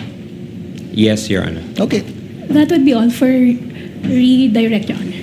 Do you have a short recross, Attorney Christine, or a long one? Do we pause for lunch, or do you want to finish your cross before lunch? We don't have to call lunch at 12 o'clock. We can do it at 12 past 12. After lunch, Your Honor. You prefer after lunch? Thank you. Yes, Your Honor. Then, since it's only 11:57, we have time for one more, Senator Judge. If you want to avail of it. Yes, I see Senator Judge Tulfo, the next one to interject, raising his hand.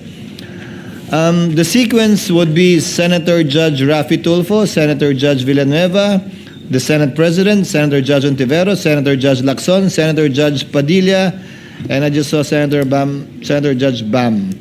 So we have time for one or two more Senator Judges before breaking for lunch. Senator Judge Rafi, you are recognized, sir. You may proceed. You have 2 minutes, sir. Thank you, Mr. Presiding Officer.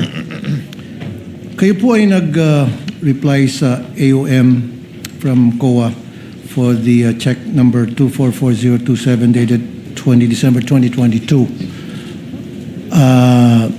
Ano po yung proseso na ginagawa nyo once kayo po ay nakatanggap ng AOM or disallowance? Good morning, Your Honor. When we receive AOMs within the office, once we receive it, we inform of course, the Chief of Staff and, of course, also the head of agency of the AOM. We send them a copy for their information. Do you investigate? Once meron na pong instruction to kung sino po yung magko-conduct ng review, then that's the time po that we conduct a necessary review for Do you ask questions? Yes, sir, to the concerned na mga To the concerned. concerned na mga divisions. What questions do you ask, for example? Usually, sir, we ask point per point on what is Point per point, okay. point per point what is indicated in the AOM, so Yes. that we can also address the concerns point by point. Very good. Now, isa sa mga AOM ay observation ng COA, kulang sa mga dokumento, halimbawa, itong sinabi rito, 170,000, at marami to by the millions. 170,000 for the payment of reward, open and close medicines. Did you not ask, ano ba talaga to? anong klaseng medisina ang binili. Kasi ang pagkakalam ko, meron kayong pera from confidential funds, binigay nyo doon sa informant para siya nang bumili ng medisina. Yes, sir. Yun Did po you yung- ask kung anong medisina binili para sa medisina bibili nung informant, yung pera? When the time na nag-consult po ako with the security officer, sir, I did not ask anymore on the specifics, but I asked on paano po yung naging process nila in terms of noong pag-release ng funds for the informants or for the agents. Sir, you are a very highly educated person from prestigious schools. Come on, it doesn't make sense. It defies logic. Tatanungin mo dapat to protect SARA kasi very close ka kay SARA. Teka muna, anong klaseng mga medisina binili? Nasaan yung reseta? Kasi mali mo, baka namin hindi binili ng medisina, baka binili ng drugs, whatever, baka may nagbulsa ng pera. Dapat, yun kasi yung kailangan ng, COA, di ba? Resibo. At the time po, sir, when I consulted with the security officer, sir, I was not able to ask anymore on Why the not? details, sir. It's part of your job. In fact, pumirma ka doon sa pag-reply mo sa AOM. I asked, sir, So kung ano pumirma yung ka process. nakapikit. Yes, sir. No, sir, hindi naman po na nakapikit, sir, because nagtanong naman po ako sa security officer namin, sir, on how it was released or implemented on the ground. So, kung ano po yung nabigay na information, sir, yun po yung nailagay ko sa pag-draft po ng reply to the AOM. Hindi mo rin tinanong bakit pare-pareho yung signature sa different names ayon sa NBI, forensic, tapos pare-pareho yung handwriting sa different names, parang isang tao lang nag-fill up, meron pa nga walang signature at nag-receive ng by the hundreds of thousands each. Sir, You didn't ask? Bakit mo tinanong, hindi mo tinanong, bakit pusa, bakit ito si Pagong, pinagtatawanan tayo ng tao, etc. Why? Did you not ask? Sir, at the time, sir, hindi ko po nakita yung mga acknowledgement receipts, sir. I was only made aware of the acknowledgement receipts, sir, when it was already shown during the HOR na mga hearings, sir. Hindi kasi pag nagtanong ng attachment, then di ba sabi mo you ask questions point by point, you investigate, then kinuha mo sana yung mga dokumento and then pinakita sa iyo and then nagtanong ka point by point like you said. And then you are a very educated person, you should have asked a lot of questions to satisfy dun sa request ng COA. Sir, I Kasi did not- tulad yan, pusa, Pagong. Imposible hindi mo nakita yan. Tapos pare-pare yung pirma sa isang same handwritings para sa napakaraming pangalan at saka iisang pirma sa napakaraming pangalan according to the NBA forensic. You didn't ask? Sir, at the time po, sir, I did not see the acknowledgement receipts. Come po, on, sir. Like I said, napakatalino mong tao sa credentials mo.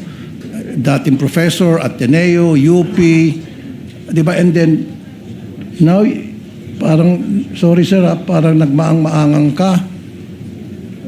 Again, is it blind loyalty? Thank you po. Thank you, Mr. Presiding Officer. Are you going for lunch or the rostrum, Attorney? Senator Judge Joel. Okay. I thought you were headed towards lunch already. Senator Judge Villanueva, as the last Senator Judge to interject before we break for lunch. You have 2 minutes, sir. You may proceed.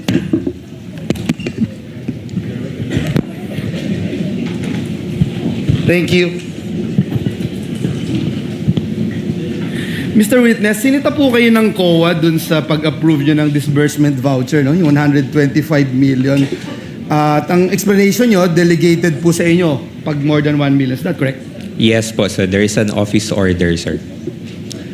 Ano yung extent of your authority? Ministerial approval or may responsibility din kayo na determine if this is lawful, properly supported, and authorized expenditure bago kayo pumirma? There is also a level of checking, sir, if documentary attachments have been complied, sir, prior to the affixing my signature, sir. Like? Kung sa mga disbursement vouchers, sir, dapat merong mga supporting documents on the reasons for the request po, sir. Like? One of which, sir, say for example, there is an activity design, sir, which indicates kung ano yung mga activities to be done and the expenses for those activities. Okay, nung winidraw po yung salapi, 125 million, sabi po ni Ms. Acosta, you accompanied her.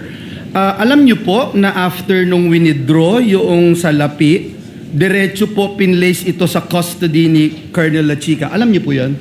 At the time, sir, I did not know, sir, kung ano yung arrangement nila ni Ms. Gina Acosta, sir. I just accompanied her to the bank, sir, as per her request. So you have no knowledge? I have no knowledge po, sir. You're the disbursement officer. You don't have any knowledge, so wala ding written authority, no? Anyway, dun po sa testimony ni Ms. Acosta, sabi po niya, si Colonel Lachica was not bonded, yet the confidential funds were released to him because he was supposedly na siya yung mag-implement ng activities on the ground. As Assistant Chief of Staff, as disbursement voucher signatory, officially approving the DVs. Aware po ba kayo dito sa ganitong arrangement? I had no personal knowledge po, sir, on that arrangement, sir. Kasi kung ganun, parang sinasabi nyo na parang ministerial duty lang po yung sa inyo. Although kanina sabi nyo hindi po. Kasi why would you allow that, no? Then next question, Asek, kayo po mismo yung pumipirma dun sa November 30, 2023 OVP response to COA stating that all transactions involving the 125 million pesos were valid, proper, and regular, and explaining that the 40 million medical and food aid was given to persons conducting nationwide surveillance operations. Bago po ninyo ginawa, may factual representation po ba kayo sa COA? Ano po yung inyong ginawa, yung personal po ninyo na verify bago niyo po ito ginawa? Sorry, sir. The question again, sir. Just to be clarified lang, sir. Ulitin ko po yung question.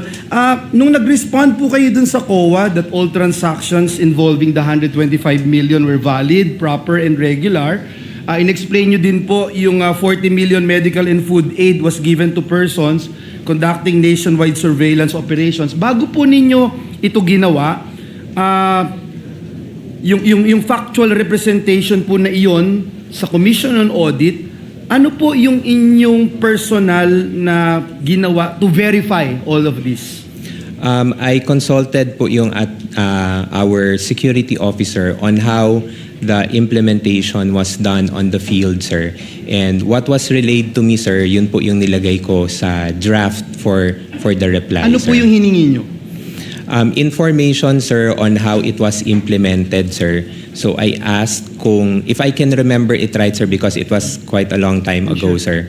I asked kung paano yung manner of release of the funds on the ground, sir, and especially yung sa medical and food aid, sir. And what was relayed to me, sir, was that the funds were released to the informants or the agents through cash, and then based on their representation that they would need these funds for the purchase of medicines and supplies. Binanggit nyo po dun sa AOM na lumabas na notice of suspension, wala pong nakalagay na misuse of funds. Right? So, ano po yung ginawa po ninyo after po lumabas ito, despite the fact na wala ho kasi yung nakalagay na misuse of funds, pero nakalagay po doon yung lacking of documentary records to support yung ginawa po ninyo. Ano po yung inyong ginawa para makorek? From example, from AOM to before ma-issue yung notice of suspension, before ma-issue yung notice of disallowance. Ano po yung inyong ginawa to suffice yung hinahanap po ng Commission on Audit? Based doon po sa mga points that were raised in the AOM, we provided answers for But you those. also, before you answer, presiding officer, you agree na yung binanggit niyo po, no, there's no such word misuse of funds doon sa mga AOM, NS, Yes, sir. ND. Yes, sir. Okay, sige po. So we provided the documents that were required of us, sir, in support on the issues or concerns raised by the Commission on Audit. And apparently, hindi po sila pumayag at hindi sila nag-agree because kulang pa rin po yung documents. Based po sa NS, sir, ND, sir, meron pa pong mga hinihingi ang COA, sir. And that's why, as a response to the ND, sir, we also supply those information. Yeah. Salamat po, salamat po. Gusto ko lang kung sabihin that indeed yung confidentiality may limit what can be disclosed to the public, but it cannot erase yung accountability within the government. Salamat po, Mr. Witness. Thank you, Senator Judge Villanueva. We shall declare and call a recess so that everybody can have lunch. Mr. Ortonio, you are excused from the witness stand. Kindly have lunch, and we expect you back. We expect everyone back at 1 p.m. Your Honor, please. Yes, Senator, the Honorable Luistro.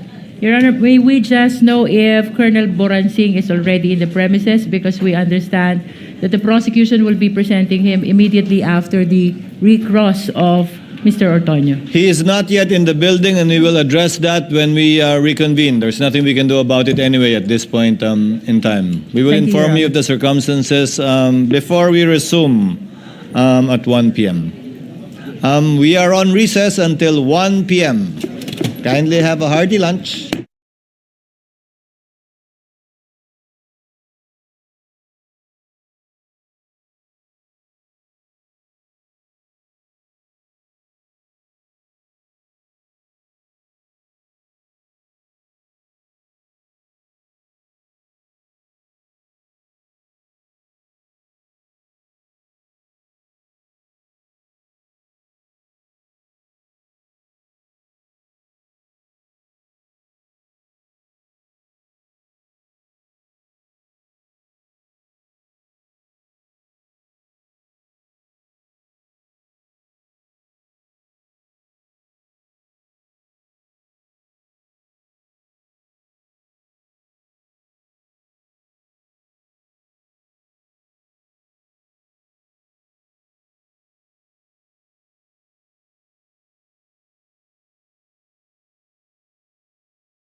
Okay. The trial is resumed.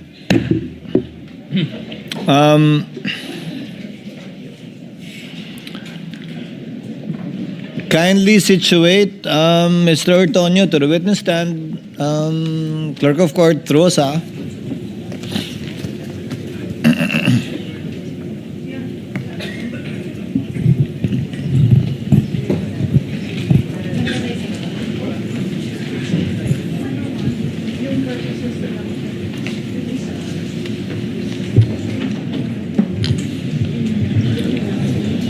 Thank you, sir. You are under the same oath, Mr. Ortonio. Do you understand that, sir? Yes, sir. Thank you. Attorney Christine, your witness for your recross. Yes, Your Honor. Good afternoon, Mr. Ortonio. Good afternoon, ma'am. Maayong hapon.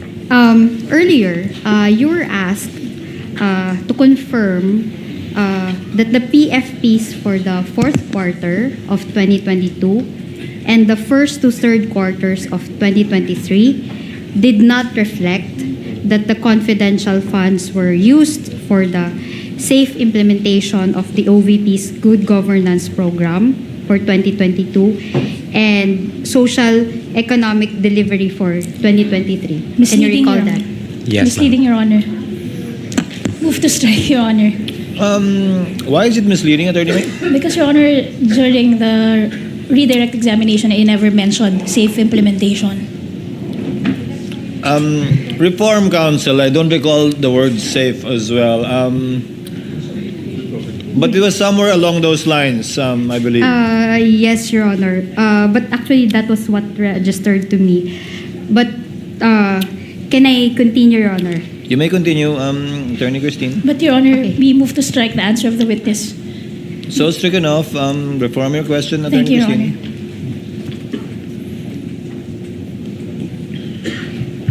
I'm showing you the PFPs for 2022 and 2023. Your Honor, they are exhibits Assisting counsels may approach. D-1-23 OVP for the PFP for the year 2022 and D-1-49 OVP for the year 2023. Okay, do you have copies of those PFPs? Okay, let's go to the 2022 PFP. Now, I'm directing you to the second column of the PFP. Okay, it says there, safe implementation. Let's go to the 2022 PFP. It says there, safe implementation of the OVP initiatives and confidence building. Do you see that? Yes, ma'am, based on the documents presented. And that is under the table, under the heading, expected outcome. Yes, ma'am. Okay. Now, let's go to the year 2023, CY 2023 PFP. Now, I'm directing you also to the second column. It says there's safe implementation of OVP initiatives and confidence building. Do you confirm that? Yes, ma'am. And that is under the heading expected outcome. Yes, ma'am. Okay. You were also asked about the supposed submission of the PFP together with your letter or the Vice President's letter to the DBM dated August 22, 2022. Earlier, you were asked. And in fact, you were asked also to refer to section or item 3.24 of the Joint Circular. Joint circular, Do you yes. recall that? Now, do you also recall that in a letter dated September 15, 2022, the DBM requested that you submit the PFP in relation to your request for additional funding? Yes, ma'am, that's correct, ma'am. In fact, in compliance with such letter of the DBM, you submitted a copy of the PFP through your letter dated September 19, 2022. Yes, ma'am. We transmitted that report, ma'am. And as earlier mentioned, during your cross-examination, your submissions to the DBM, okay, I will rephrase, Your Honor. As earlier mentioned, okay, the DBM recommended the approval of your request for confidential funds to the Office of the President. That's correct, ma'am. In fact, the Office of the President approved the issuance of confidential Objection, funds Your Honor. to the OVP. Let her finish the question, counsel. Are you done, Objection, Your Attorney Honor. Christine? What is the objection, counsel? That was not covered by the redirect anymore, Your Honor. In the discretion of the court, we will grant latitude. Counsel, overruled. Witness may answer. Thank you, Your Honor. Earlier also, you were asked whether you knew if confidential funds were used in the regular activities of the OVP. Do you confirm that? Yes, Your I Honor. was asked earlier. That was misleading, Your Honor. The question earlier, first, Your Honor, we move to strike because the question is misleading. What I asked was whether or not this witness has personal knowledge, not just any kind of knowledge, Your Honor, personal knowledge. Okay, I will rephrase my question. Kindly using- rephrase to yes, include Your Honor, personal using knowledge. the wordings of the counsel. You confirmed earlier that you were asked whether or not you have personal knowledge as to whether the confidential funds were used in the regular activities of the OVP. Yes, ma'am. As the one who drafted the AOMs and the response to the AOMs and the response to the notice of suspension, was there any findings in the AOMs? Was there any findings in the AOMs which relative to the supposed use of the confidential funds in the regular activities of the OVP? Misleading, Your Honor. If you can recall. Misleading, Your Honor, because this witness could not have drafted the AOMs. The AOMs came from the Commission She on Audit. corrected herself, counsel, the response to the AOM. Yes, Your Honor.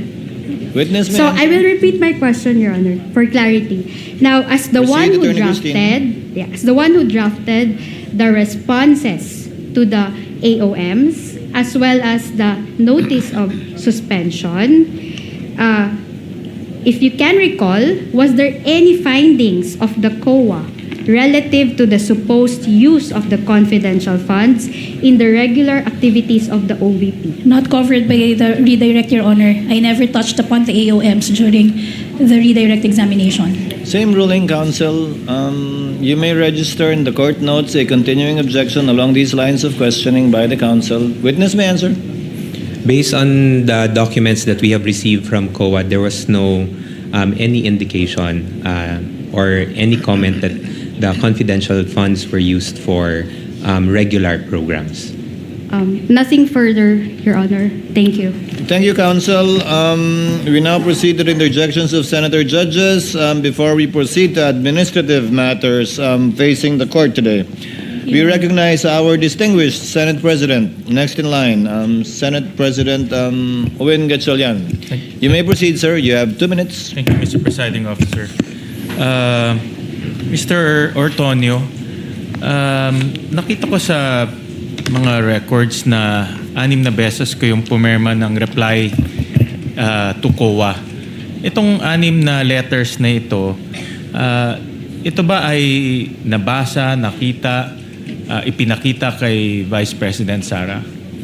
All the replies, sir, that were drafted were also sent to our Vice President for her information, for her reference and review. So alam niya itong mga replies to COA? Yes, sir. Okay.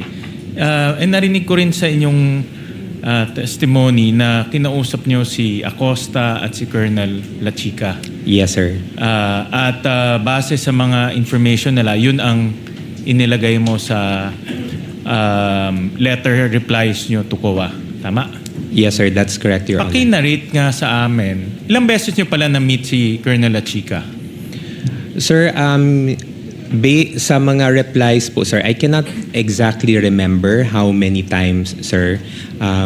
But I can say more than once or twice, sir, I was able to meet Colonel Lachica to ensure na I get the information from him, sir, and that I'll be able to draft properly the replies to the AOMs. So mga once or twice?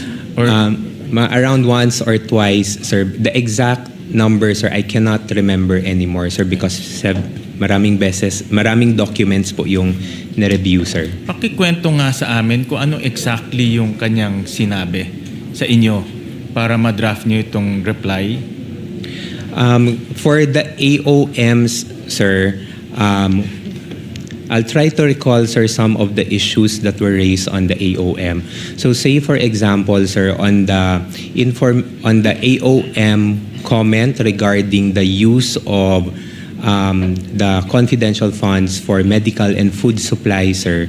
So tinanong ko po siya kung paano po in-implement on ground yung pagbigay ng medical and food supplies to the informants and the agents.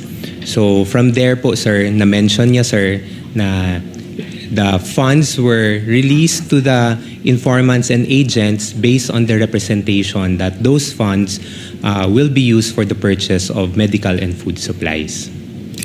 Kwento mo dyan sa iyo na siya mismo ang nagbigay sa mga informants?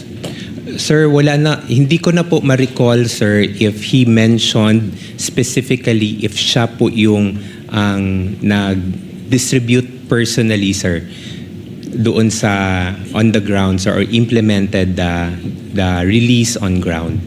Pero ang kwento niya sa iyo, cash ang ibinigay sa informants, hindi medical supplies or other supplies. That's correct po, Your Honor. Kwento niya ba sa iyo na mayroon ba siyang kasamang iba sa pagbibigay nitong cash? Kasi libo-libo yung acknowledgement receipts. Hindi niya po nakwento specifically, sir. Although if I can recall, sir, based on my recollection, meron po siyang na-mention na meron po siyang mga, hindi ko alam kung ano yung term niya, sir, but meron siyang mga people who go directly on the ground, sir. Pero kinonfirm niya sa iyo na kinuha niya yung 500 million pesos. 500 million, sir? Yes, in four different tranches. For the different funds, sir. It is of my assumption, sir, na siya po yung napagbigyan ng funds, sir. In 4 different tranches? 4 different tranches, Okay. sir. Nasabi niyo ba sa kanya na tinanong niyo ba sa kanya na yung mga ibang acknowledgement receipts ay questionable yung mga apelido? Sir, at that time po, sir, I was not able to see the acknowledgement receipt, sir, because in the AOM, sir, the AOM indicated that we submit the DEPs or the documentary evidence of payment, sir. So I was not able to see it, sir. So nung binigay po sa akin ni Miss Gina Acosta yung mga DEP, sir, it was already in a sealed box, sir, and then we submitted that together with our reply to COA. Paano niya raw dinistribute yung mga pera? No, kasi 500 million to, thousands and thousands of acknowledgement receipts. Paano niya ikunento sa inyo na dinistribute niya itong mga pera? Sino itong mga informants niya? Kasi kayo gumawa ng AOM, anong reply to the AOM. Sir. So, I would assume na tinanong niyo yung methodology ng pagdidistribute niya. Sir, based on my recollection lang, sir, he mentioned na, yun nga, sir, meron siyang mga people, sir, who worked on the ground. That is only the extent of the information I can recall, sir, when I had a consultation with Colonel Achica. Yung pagpili ng informants, natanong niyo ba kung paano? At yung relevance ng informants dito sa inyong confidential operation? Sir, I did not ask anymore, sir, because it was not the subject of the AOM, sir. So I was not able to check on him on that matter, sir. Pero yung DEP, yung documentary evidence of payment, subject yan ng AOM, tama? For submission, sir, we were required to submit the documentary evidence of But payment, sir. tinanong niyo ba sa kanya kung paano niya nakukuha itong DEPs? Sir, I did not ask anymore, sir. I just requested for the copies for the DEPs, sir, so that I can already submit it, sir, doon sa COA as an attachment to the AOM reply. Paano kung yung DEP peke? Paano kung yung kanyang narration sa iyo ay hindi totoo? Paano Sir, kung ganun ang situation? Sir, at the time, sir, because he was designated as our security officer, sir, I Designated by the head of office, sir, Which is the Vice SARA President. DUTERTE, sir.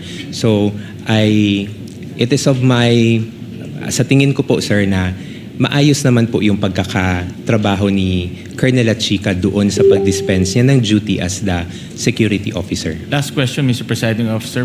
Bakit parang nagkukuha ko buong yung tiwala ninyo sa kanya at kinuha niyo lahat ng information at yun ang ginamit niyo sa inyong reply to the COA? Bakit nakita ko bakit buo yung tiwala, hindi kayo nag-probe na mga additional questions considering na kayo ang nag-justify nito sa COA at kayo pumirma, no, dito sa COA. So bakit parang kung ano sinabi niya, yun na lang ang linagay niyo sa inyong reply? Well, first, sir, is because he's the security officer, sir. So, I believe, sir, na siya yung the best person that can provide the information. And then, second, sir, as the security officer, sir, he was designated by our head of agency, which I believe also gave the trust and confidence to him to implement the activity. So, kung ano po yung na-mention ni Colonel Chica sa akin during the time when I checked or asked for questions, yun po yung pinagbasihan ko for the drafting of the reply. Thank you very much, Mr. Presiding Officer. Thank you, Mr. Senate President. Senator Judge Ontiveros is recognized for her interjections. You have 2 minutes, ma'am. You may proceed when you're ready.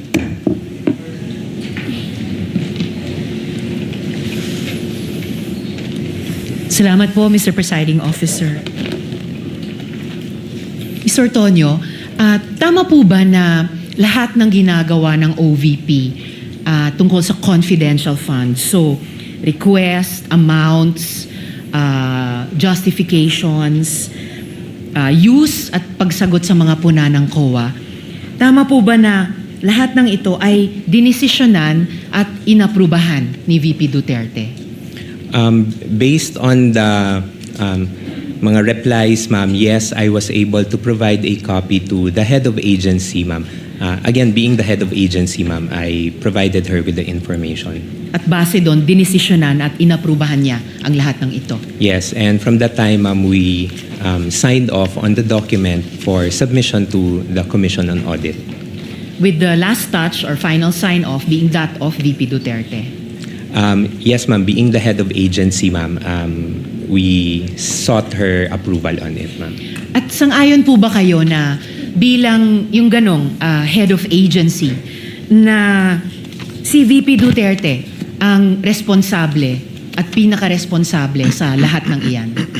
Well, being the head of agency, ma'am, I believe that kailangan niyang malaman lahat ng mga nangyayari. And I know, ma'am, na si Ma'am Inday really wants to know details, no, especially on implementation of the different activities that we do in the office. So it is really meron talagang involvement in terms of ensuring that things are properly implemented within the office. And based on that knowing, batay sa kaalamang iyon, siya ang pinaka-responsable sa kabuang iyan? Based on that, ma'am, being the head of agency, ma'am, I would say so, ma'am. Alright. Gano'ng katagal nyo na po kilala si VP Duterte? Siguro, ma'am, more than 10 years, ma'am. I started working together with her, ma'am, in 2008. At saan po at so almost 20 years pala. So at saan po at paano nyo siya nakilala? Nakilala ko po siya, ma'am, bilang Vice Mayor sa Davao City, ma'am. And then, at the time, ma'am, when they were looking for several staff members for the office of the Vice Mayor, I submitted an application, ma'am. At magkakilala rin po ba kayo ni Ms. Gina Acosta kahit bago po kayo nakipagtrabaho sa isa't isa sa OVP? I knew of Miss Gina Acosta, ma'am, during my employment, ma'am, with Sangguniang Panlungsod during the time ni Ma'am Inday as the Vice President, ma'am, and Vice Mayor as the Vice Mayor. So prior sa OVP, magkakilala at magkatrabaho na po kayo? Kilala ko po Davao. si Miss Gina, nakikita ko po siya sa Sangguniang Panlungsod. Panlungsod.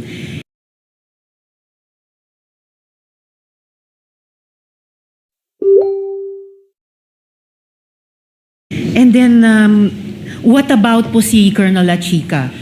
Magkakilala na rin po ba kayo at magkatrabaho bago kayo magkatrabaho sa OVP?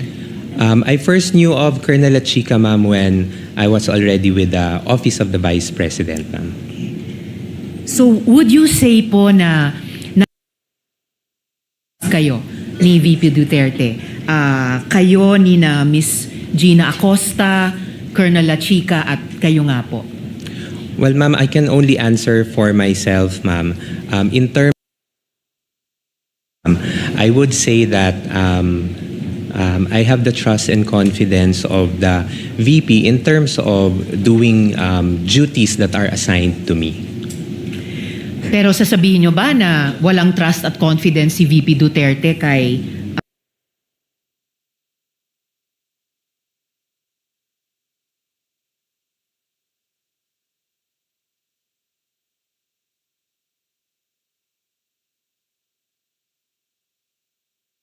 to them? In fact, kung mas candid pa po tayo, madali observation at hindi lang observation dahil malapit yung katrabaho na may trust and confidence. What about po si Colonel La Chica? Sasabihin nyo ba na walang trust and confidence si VP? Commander of the Vice Presidential Security and Protection Group, ma'am. I would say, ma'am, I would say that trust and confidence. Again, kung mas kaya nating maging candid, of course, lalo na kung security officer ng isang public official, of course, may trust and confidence. Otherwise, hindi ipagkakaloob ang kaligtasan sa kamay niya. Lastly po, napaksa for now, paano pong, and winding up, kung sinama kayo ni Miss Gina Acosta dun sa pag-encash ng mga cheque? Halimbawa, kung kailangan po ni Ms. Acosta ang tagabuhat ng bag, ng cash, bakit po kayo in particular ang sinama niya? I cannot answer, ma'am, kung bakit ako po ang naisama ni Ms. Gina Acosta. But at Di the lang time, naisama, pero sabi niyo, hiniling niya sa inyo na Yeah. kayo yung sumama. Yes, ma'am. So, bakit po? When she requested me, ma'am, to accompany her, ma'am, sinamahan ko naman po siya, ma'am, because at the time na itanong niya na magpapasama siya, ma'am, and because of the request, ma'am, I accompanied her going to the bank. So simpleng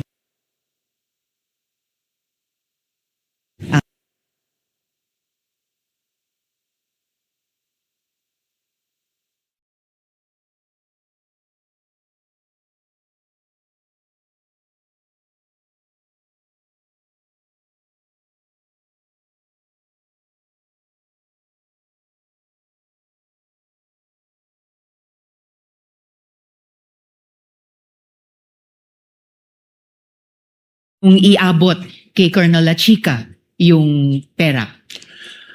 No, ma'am. I actually did not. I was not aware, ma'am, of the arrangement, ma'am, with Colonel La Chica, ma'am. At huli po on this topic, Mr. Presiding Kindly Officer. wind up. Winding up, Mr. Presiding Officer. Nabanggit niyo po na alam ninyo yung joint circular on confidential and intelligence funds. Hindi niyo po ba naisip na violation ang pagbibigay ni Ms. Acosta kay Colonel La Chica ng bulto-bultong cold cash? Ma'am, based on, because again, ma'am, I was not aware of the arrangement, ma'am, but when I was doing the replies, ma'am, to the AOM, and of course, I also checked on the JC, ma'am, the pagpili po ng mga ng person to implement the different activities of the confidential activities and to designate a security officer is indicated also in the JMC and is within the authority of the head of agency. So yun po yung pagkakaintindi ko at the time. So with that, ma'am, I saw it that it was the manner of how the funds were handled, ma'am, was following a regular process, ma'am, based on the JMC, based on my understanding. But then again, Mr. Ortonio, in closing, yung close reading ng JMC, nasabi nyo nga familiar kayo, would show na hiwalay pa sa usapin ng implementation, yung paghawak ng pondo ay dun lamang sa isang katulad ni Ms. Gina Acosta at hindi pwedeng ipagkatiwala bilang accountable officer siya, hindi pwedeng ipasakamay sa iba.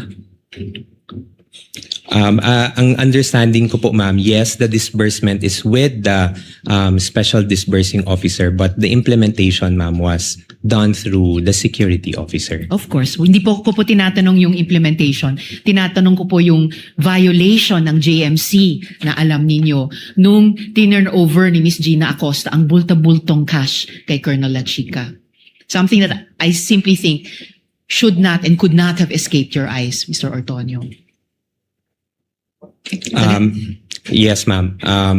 Again, ma'am, based on for the 2022, ma'am, I could not recall that that was a concern, ma'am, in the AOMs, ma'am.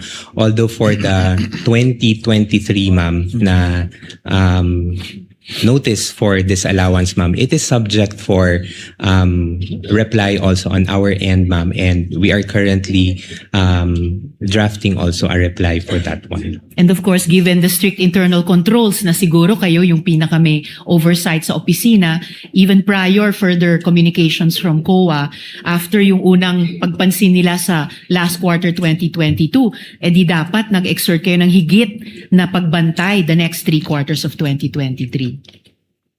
Ma'am, Kindly wind up, Senator Judge Riza. Yes, winding up now, Mr. President. Your Honor, we were able to receive the audit observation memo for 2022 in October 4 of 2023. So we got the observations po, ma'am. And we already got the AOM, ma'am, and yung 3 quarters for 2023 was already implemented. Again po, Mr. Ortonio, even prior any further communications from COA, dahil familiar kayo sa JMC, sabi nyo nga, dapat alam nyo na po yun. Dagang salamat, Mr. Ortonio. Thank you, Senator Maraming Judge salamat po, Risa. Mr. Presiding Officer. Senator Judge Lacson, you may proceed with the interjections when you're ready, sir. You have 2 minutes. Thank you, Mr. Presiding Officer. Good afternoon, Mr. Ortonio. Good afternoon, Your Honor. You know, even setting aside your educational background and your work experience, it is not difficult to conclude na matalino kayong tao, you're an intelligent person, and an intelligent witness, as well. So, kayo po yung Assistant Chief of Staff ng OBP. Yes, Your Honor. Kayo rin yung concurrently Administrative and Financial Officer. As the Assistant Chief of Staff, sir, I oversee the Administrative and Financial Officer. Yeah. Yes, sir. So, effectively, kayo yung Admin and Financial Officer. Yes, sir. I oversee the Admin and Finance, sir. You know, kanina kasi, upon questioning ni Attorney Christine, she kept referring to the regular programs under the Office of the Vice President. No? Natatandaan niyo yun? So it aroused my curiosity. No? Pina-pull out ko sa staff yung General Appropriations Act ng 2022 as well as 2023. So we found out, papabasa ko sa inyo para hindi ma-charge sa oras ko. No? For 2022, under the regular to, Good Governance Program, merong 621.6 million pesos. Pakibasa nyo na lang, kayo na lang. Sorry, sir. Hindi ko makita, sir. Okay. For fiscal year 2022, sir, under Good Governance Program, General Appropriations Act, 621.6 million, sir. Please continue. And then Physical and Financial Plan for the Confidential and Intelligence Funds, 125 million for the fourth quarter. And then for fiscal year 2020... Under the same program, Good Governance Program.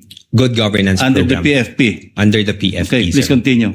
And then for fiscal year 2023, socio-economic program delivery, 2.21 billion billion under General Appropriations Act, and then 500 million for 125 million first quarter, 125 million second quarter, 125 million third quarter, and 125 million fourth quarter. Okay. For a total of 500 million more. 500 million. Okay.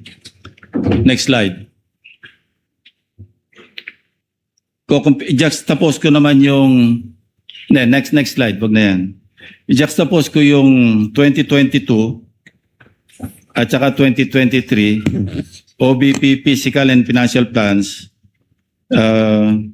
Confidential Intelligence, dalawang budget years. Pakibasa yung last quarter, physical target. Baka pwede pong ma-request na Okay, Zoom. Pwede bang hindi charge sa time ko ako magbabasa? Okay. Letter A, number of identified areas with surveillance conducted and monitored. Letter B, percentage of activities implemented without untoward security-related incidents.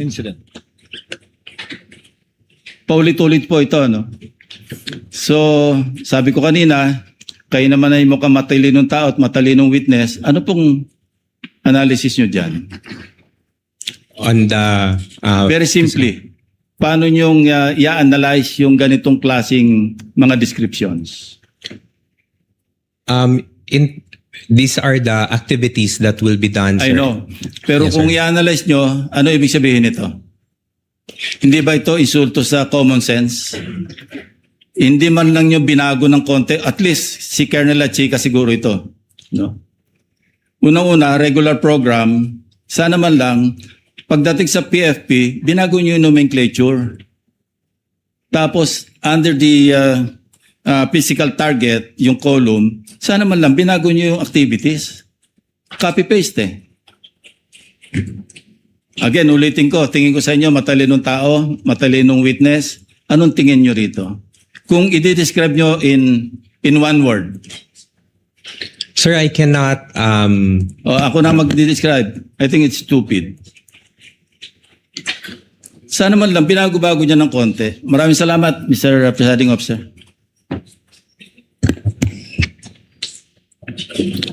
Next would be Senator Judge Padilla. Maraming salamat po, Ginoong Tagapamahalang Hukom. Meron lang po akong tanong sa ating saksi. Opo. Ginoo, sa palagay niyo po ba karapat-dapat lamang na gumamit ng alias kapag confidential fund ang pinag-uusapan? Sir, as someone who does not know, sir, implementations of parang mga confidential activities on the ground, sir, I cannot, hindi po ako makakasagot ng maayos, sir, kung pwede po ba or hindi.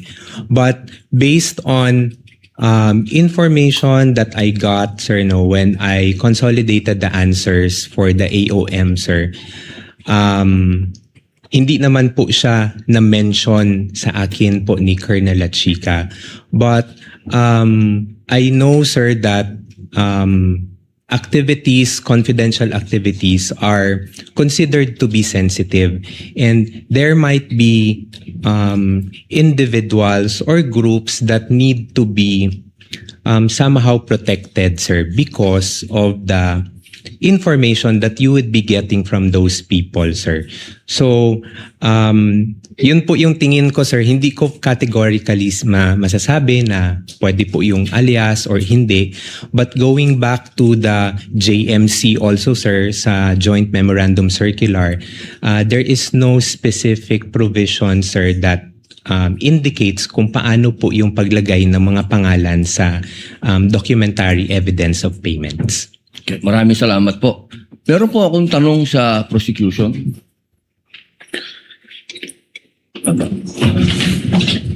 Magandang hapon po. Napakaganda po ng inyong ngiti. Good afternoon din po, sir. Opo.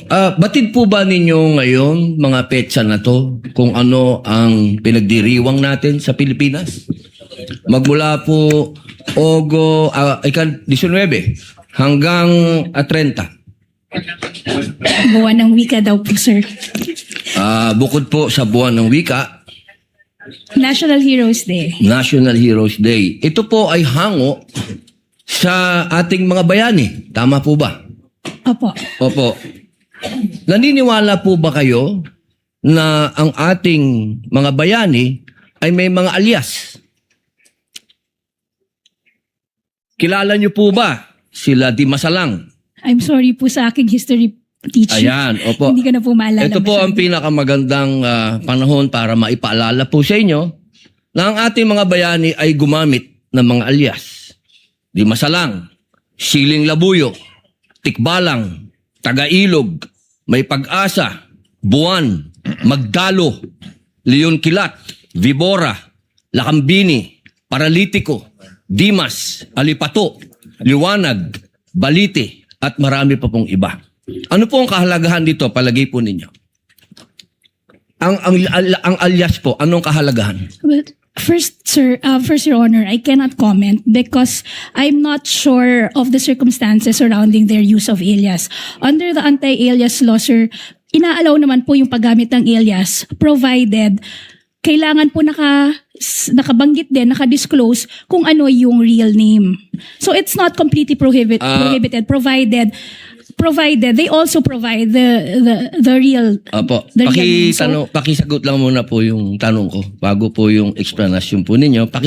Pakisagot lang po kung narinig nyo na po yung mga alias na yan. Ngayon lang po nyo narinig. some of it po, Your Honor, to be candid, some of it I've already heard. Magmula po 1892 hanggang 1896, ginagamit po nila ang mga alias na yan.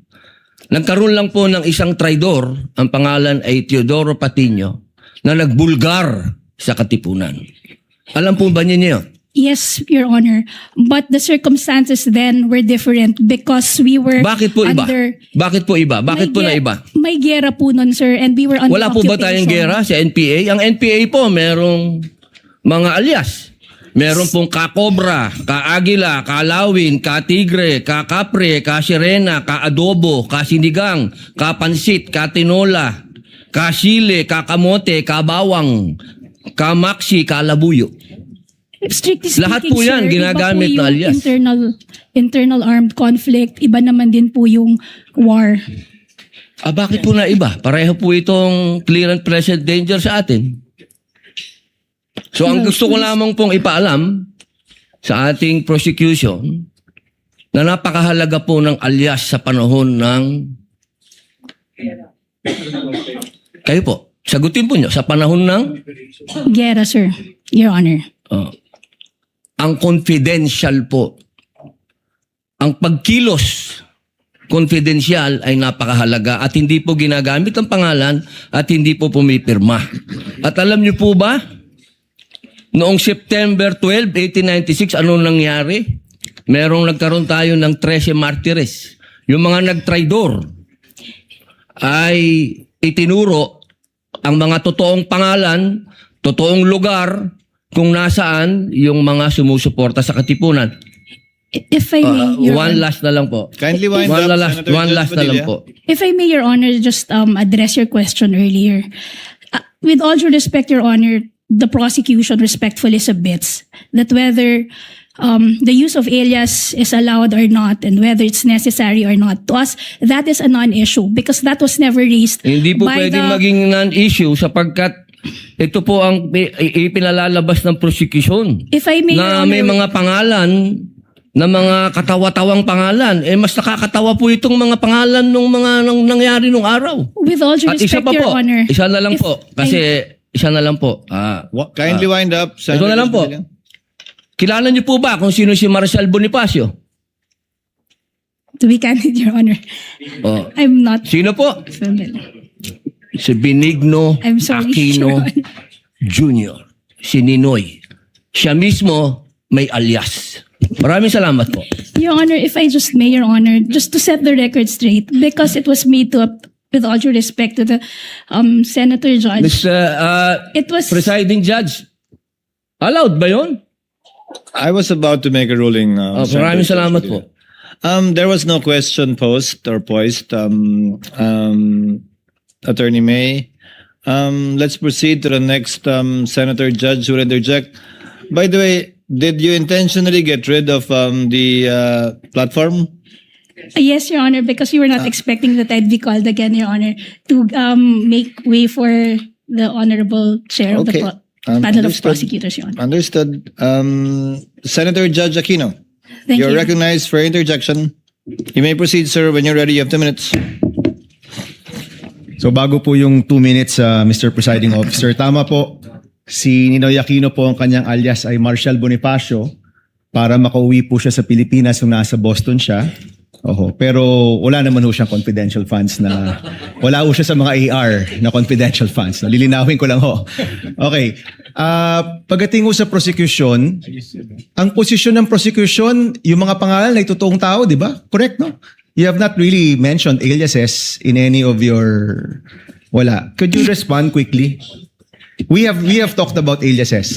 Is the prosecution talking about aliases? That was never our point, Your Honor. In fact, the point of the prosecution is that that was never raised by the defense, either in their answer or in their pre-trial brief, Your Honor. So to us, that should be a non-issue because even them, they never claimed that in any of their pleadings before this thank you. honorable court.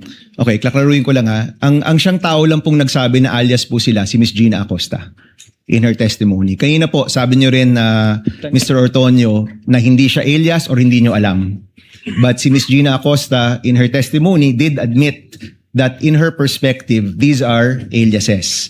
No, just for the record po. Okay. So ito po yung mga tanong ko po. Sana po ito lang 2 minutes ko, Mr. Presiding Officer.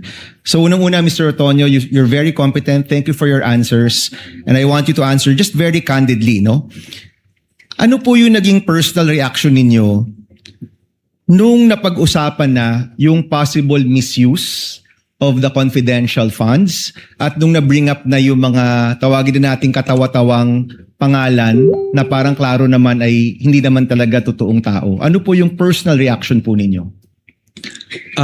Initial reaction, sir, would be, of course, merong questions, sir, no? There would be questions. But again, sir, I go back to the presumption, sir, that there is regularity in terms of the implementation, sir. Okay. So, may I ask, since you're in the top leadership of the OVP, nung nabibring up na to, ano yung personal reaction, kung alam nyo lang, ng Vice President, ng Chief of Staff, other leaders in your group, nung napag-usapan na posibleng nabigay yung pera sa mga kakaibang pangalan o baka hindi totoong tao, what was your reaction? What was their reaction? Would you know? Nag-meeting ba kayo? Did you call for an emergency meeting? Did you have a huddle in your office to talk about this? Sir, because yung AOM, sir, because it was sent to my office, sir, pina-personally received sa akin, sir, on behalf of the Vice President. Of course, I provided a copy to the Chief of Staff, sir, and the Vice President. Ang naging instruction lang naman po sa akin, sir, was to respond to the AOMs and make consultations with the Special Disbursing Officer and Security Officer para masagot yung mga concerns or issues raised by COA. Okay. Yan yung mga actions nyo, Mr. Ortonio. I'm asking about your reaction? Kinabahan ba kayo? Were you worried? Were you concerned? Was there any concern shown by the Vice President, by the Chief of Staff, by people in your office na posible itong perang ito ay hindi nagamit sa tama? On the matter of concern, sir, I think there is a concern considering that there is already an immediate instruction, sir, to reply to the AOM. That's the sir. AOM. Let's go to the bringing up of these names in Congress. Nung lumabas na yung piatos, pusa, pagong, mga ganyan, were you concerned na yung pera ng bayan posibleng hindi nagamit sa tama at ito'y pinirmahan mo at ito'y nakapangalan sa inyong opisina, for example? Were you concerned? Sir, Honestly. parang immediate reaction, sir. Yes, sir, but nung as the hearings went on, sir, parang binabalikan ko yung AOM, sir. Hindi kasi po siya na-raise doon sa AOMs. So, parang nabawasan po yung concern ko, personal concerns ko with those acknowledgement receipts. Did you call for an internal investigation after na-reveal yung mga pangalan na kakaiba? Nagpatawag ba kayo ng investigasyon sa inyong opisina? I personally did not, sir, hindi na po ako nagpatawag. Did your office call for an internal investigation? On that matter, sir, I do not know, sir, if there is an instruction coming from the head of agency, sir. But personally to me, sir, none, sir. Okay. So, ito kasi, Mr. Ortonio, no, sa aking opisina, more than 10 years ago, meron kaming nahanap na isang staff na ibang resibo yung ginamit sa liquidation. Wala pa atang 5,000 pesos to sa totoo lang. Hindi nga niya binulse. No? Meron siyang dapat hotel receipt na wala niya, gumamit siya ng hotel receipt ng ibang tao. That already elicited an internal investigation on our part. In the end, pinaalis namin yung staff na yon na kilala namin, kaibigan namin. 5,000 lang yun. So the common response we are looking for is that kapag pera to ng bayan, action ka agad at hanapin nyo talaga kung saan nagamit tong pera to. Kaya I'm really wondering what were the actions and reactions of people. So ito yung tanong ko rin, no? Mahalaga ba sa inyo, mahalaga ba sa iyo, sir, na yung perang ito ay nagamit sa tama? Na hindi ito nagamit sa mali o na bulsa lang? Yes, sir. It is important to me, sir, because in the years na nakasama ko rin po si Vice President SARA Z. DUTERTE, sir, she also would want na money is spent properly for what it is intended to be used for. Okay, last question, Mr. Presiding Officer. During all of this time, pinatawag mo ba si Colonel La Chica o pinatawag ba siya ni Chief of Staff Lopez or ni Vice President? Would you know? Kinausap mo ba? Tinanong mo ba? Colonel, itong mga pangalang ito, sino ba talaga to? Totoo ba to? Bakit nakalagay medicine pero cash talaga yung binigay? Kasi sa totoo lang, sir, yung nakalagay doon gamot pero cash ang binigay na pambili ng gamot, cash pa rin yun. Diba? So in short, yung 500 million parang puro cash yun. Wala man talagang supplies or tables and chairs because that presupposes na ang binili nyo yung tables and chairs or supplies. You actually gave cash na 500 million. Pinatawag nyo po ba si Colonel La Chica at tinanong, as public officers, we have to exercise the diligence of a good father of a family, no? That's in our oath. So pinatawag niyo po ba ng inyong opisina at pina-explain kung nasaan ba itong peran to? Sir, I was only able to request na makausap si Colonel La Chica in relation only to the response to the AOM, sir. So hindi niyo po natanong itong mga specific questions na ito dun sa mga specificong mga pangalan, mga AR, mga ganyan? At that time, sir, when I was drafting the AOM, sir, no, sir, because I had no knowledge, sir, of the AR, sir. Salamat, Mr. Presiding Officer. Thank you, Senator Judge Aquino. Senator Judge Erwin Tulfo is recognized.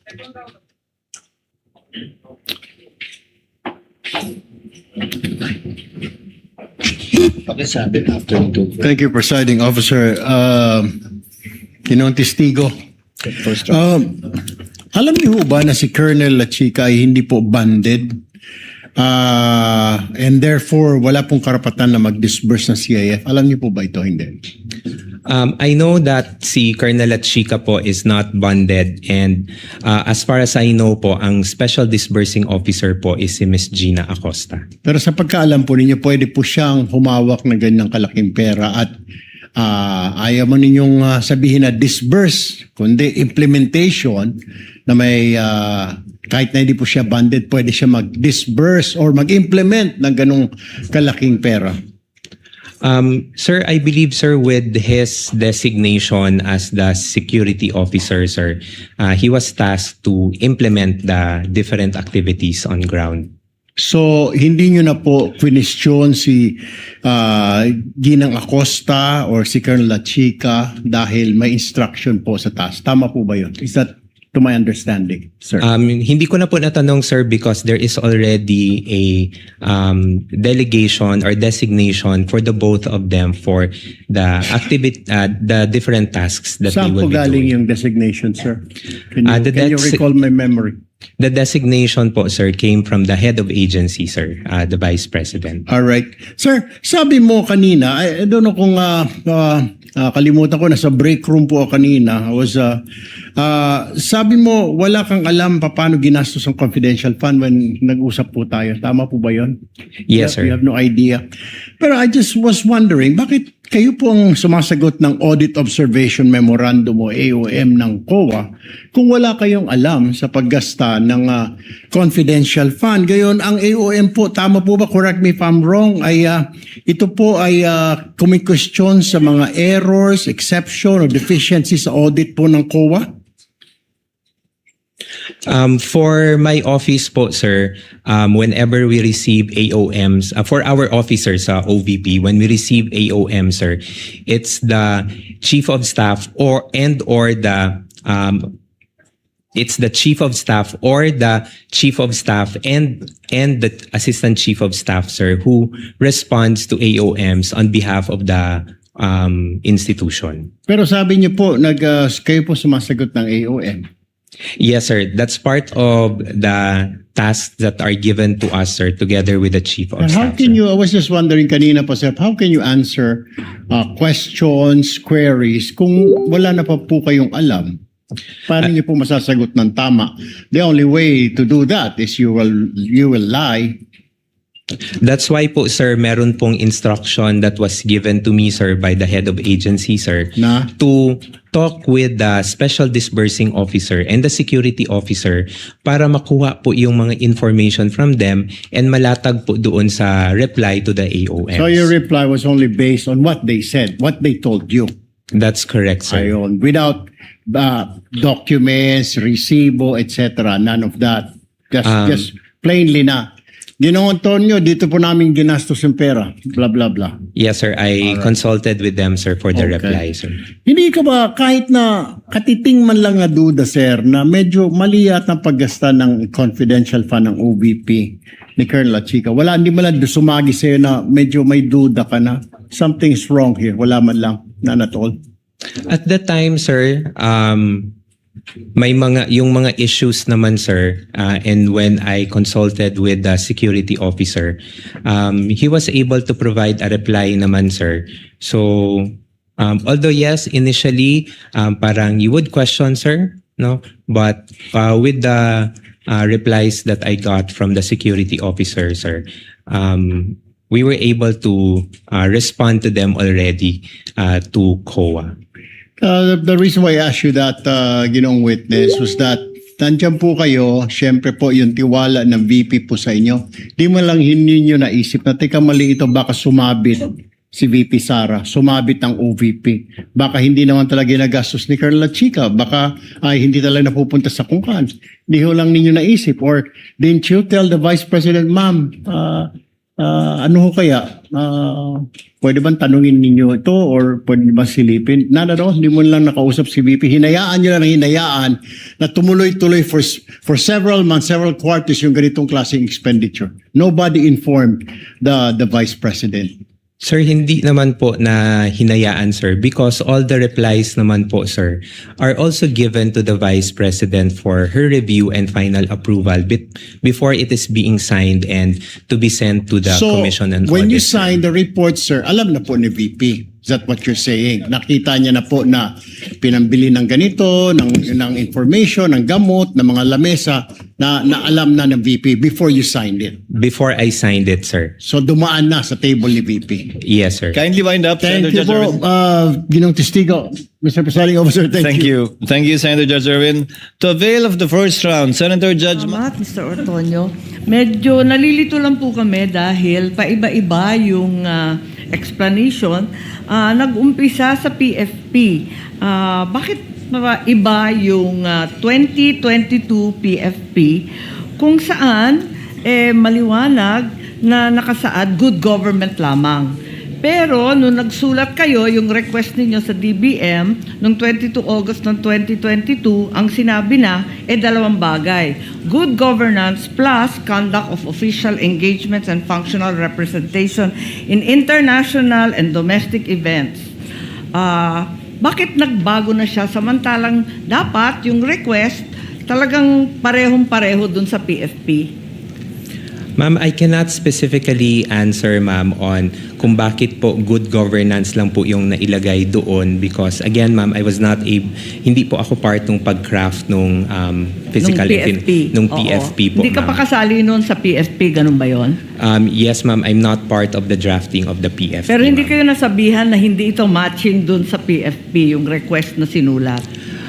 There was no comment, ma'am, when we submitted it to the DBM, ma'am. Tapos, nung certification na, liquidation na to, nung 17 October 2023, nagbago na naman. Ang sinabi na naman, hindi good governance, hindi na conduct of official engagement, ang sabi na no untoward incident in the implementation of OVP programs. Bakit pa iba-iba yung wording maski sa certification? Again, ma'am, for the certification, ma'am, I cannot provide information, ma'am, because it was the security officer who handled it, Your Honor. Akala ko may supervisory and administrative power ka kasi nga assistant kayo ng Vice Presidente. Hindi ba nagre-report sa inyo yung mga security officer kahit papano? Kasi madadamay ka rin yan sa COA. Bakit pa iba-iba? From PFP to budget request to certification, hindi nagtutugma. First, ma'am, on the matter of the different wordings, ma'am, if I can recall, Your Honor, it was never raised also in the audit observation memo, ma'am. So it is something na we did not anymore look into when we were preparing the replies.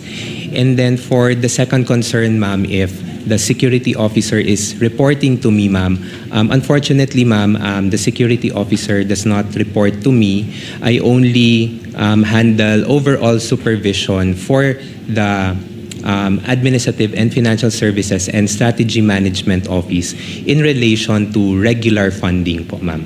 I see. So yung security officer, kanino nagre-report? The security officer, ma'am, directly reports to the head of agency, Vice President. Sa iyo, Mr. Ortonio, at saka kay Attorney Lopez, hindi na nagre-report yun? In the performance po ni Colonel Chica as security officer, no longer, ma'am. So masasabi mo ba na wala kang personal knowledge kung saan ginastos ni Colonel Chica dun sa confidential funds? No, ma'am. I would have no personal knowledge, ma'am. Okay, that will be all. Maraming salamat po. Thank you, Your Honor. Thank you, Senator Judge Marcos. Senator Judge Rafi Tulfo, you are recognized, sir. You may proceed when you're ready, and you have 2 minutes.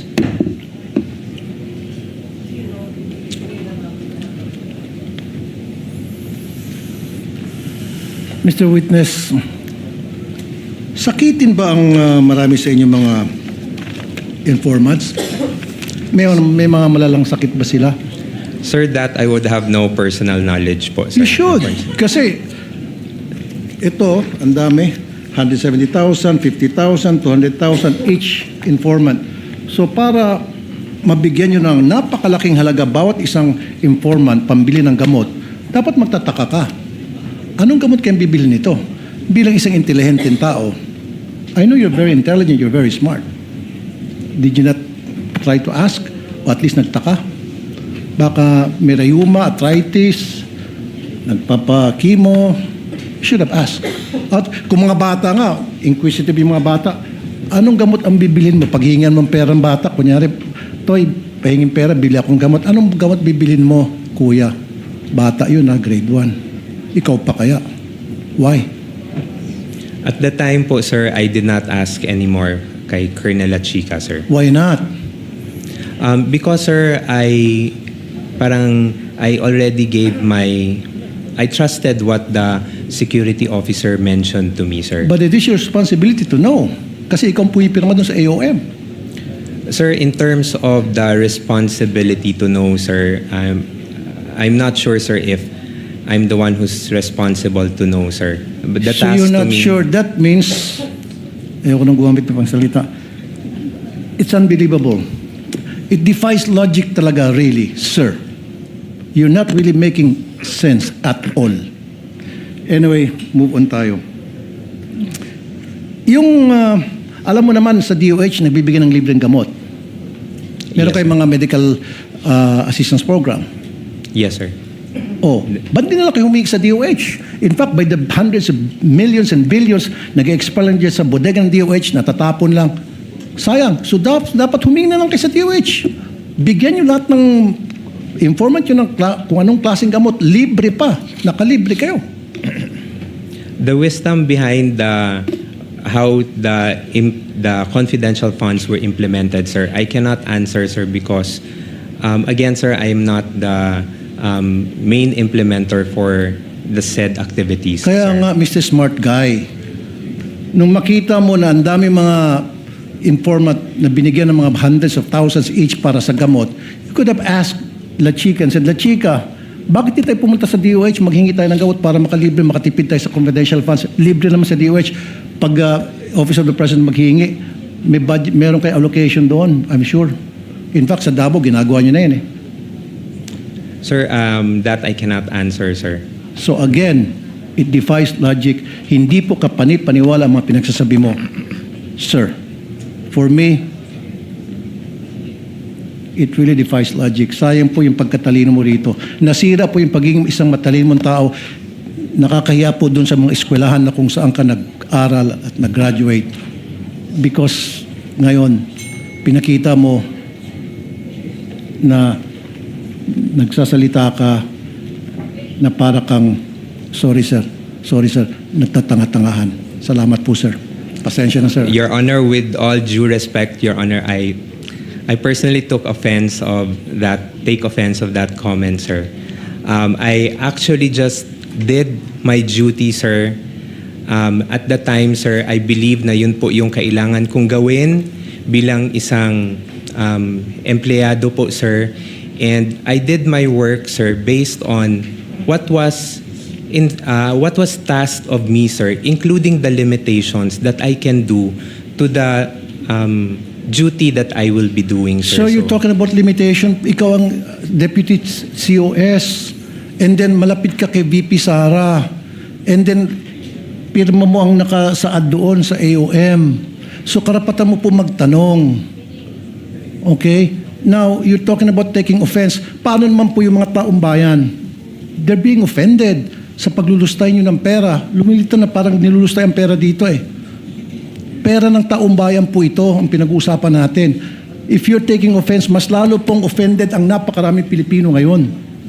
Kasi hindi mo pa naibibigay ang tamang sagot. Pero kung naibigay mo ng magandang sagot, logical na sagot, then mawawala po yung sama ng loob ng taong bayan sa inyo.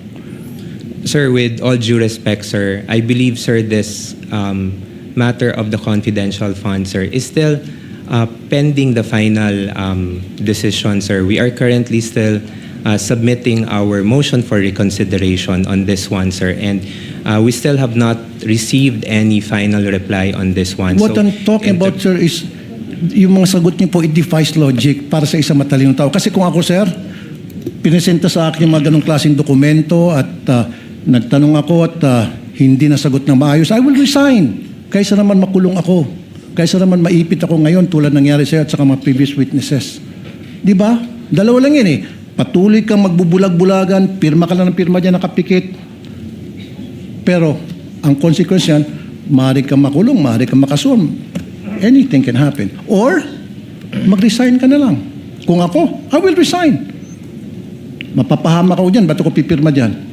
Bakit ako pipirma sa mga nakalagay pagong, piatos, pikit, etc., kung ano pa mga kengkoy na mga pangalan? I would not consent to that. Outright sabihin ko, pag hindi nyo ipaliwanag sa akin yan, I will resign. Period. Thank you po. That was not a question, Mr. Orton, you need to answer. With the permission of Senator Judge Tulfo, may the chair replace the word nagtatanga-tangahan with feigning ignorance on the record? I see Senator Judge Tulfo nodding. So let the records so reflect the statement feigning ignorance in lieu of the Tagalog word mentioned earlier. Yes, Senator Judge Pangilinan is recognized. You have 2 minutes, sir. You may proceed when you're ready. Yes, thank you. Before my time is begins to run, can we have a request for the uploading of third quarter to, no? Yeah, okay. Again, good afternoon, Mr. Ortonio. This is the accomplishment report for the third quarter of 2023, July 14 to September 30. Now, it appears here wala na yung 40 million pesos worth of medicines. Correct? That's correct, sir. Okay. Meron siya nung last quarter, meron siya nung first quarter, meron siya nung second quarter. Pero nung third quarter, wala na. Sabi mo kanina dahil yun ang hinihingi nung mga informant. So, nung third quarter, wala nang hiningi. Ano yun? Gumaling na silang lahat? That I cannot, again, sir, I cannot answer, sir. Yes. At hindi ba you received the AOM on October? Sometime in October? October 4, 2023, Okay. sir. Ito, October 9. So doon sa October 4, when you receive the AOM, nandun na yung findings na dinidisallow or pinapa-submit ang additional documents. Tama? For medicines, etc. That's correct, sir. Okay. So, mukhang hindi gumaling lahat nung binibigyan ng gamot. Ang nangyari, mukhang dahil nakita ninyo yung AOM at ipinagbabawal, binago ninyo. Tama po ba yun? Sir, again, sir, I cannot answer kung binago yung accomplishment report, sir, because it's something that I personally did not prepare also, Okay. sir. Now, I move on to another point. Sabi nyo, nung natanggap nyo yung AOM, you went point by point sa mga issues, tama? Yes, sir.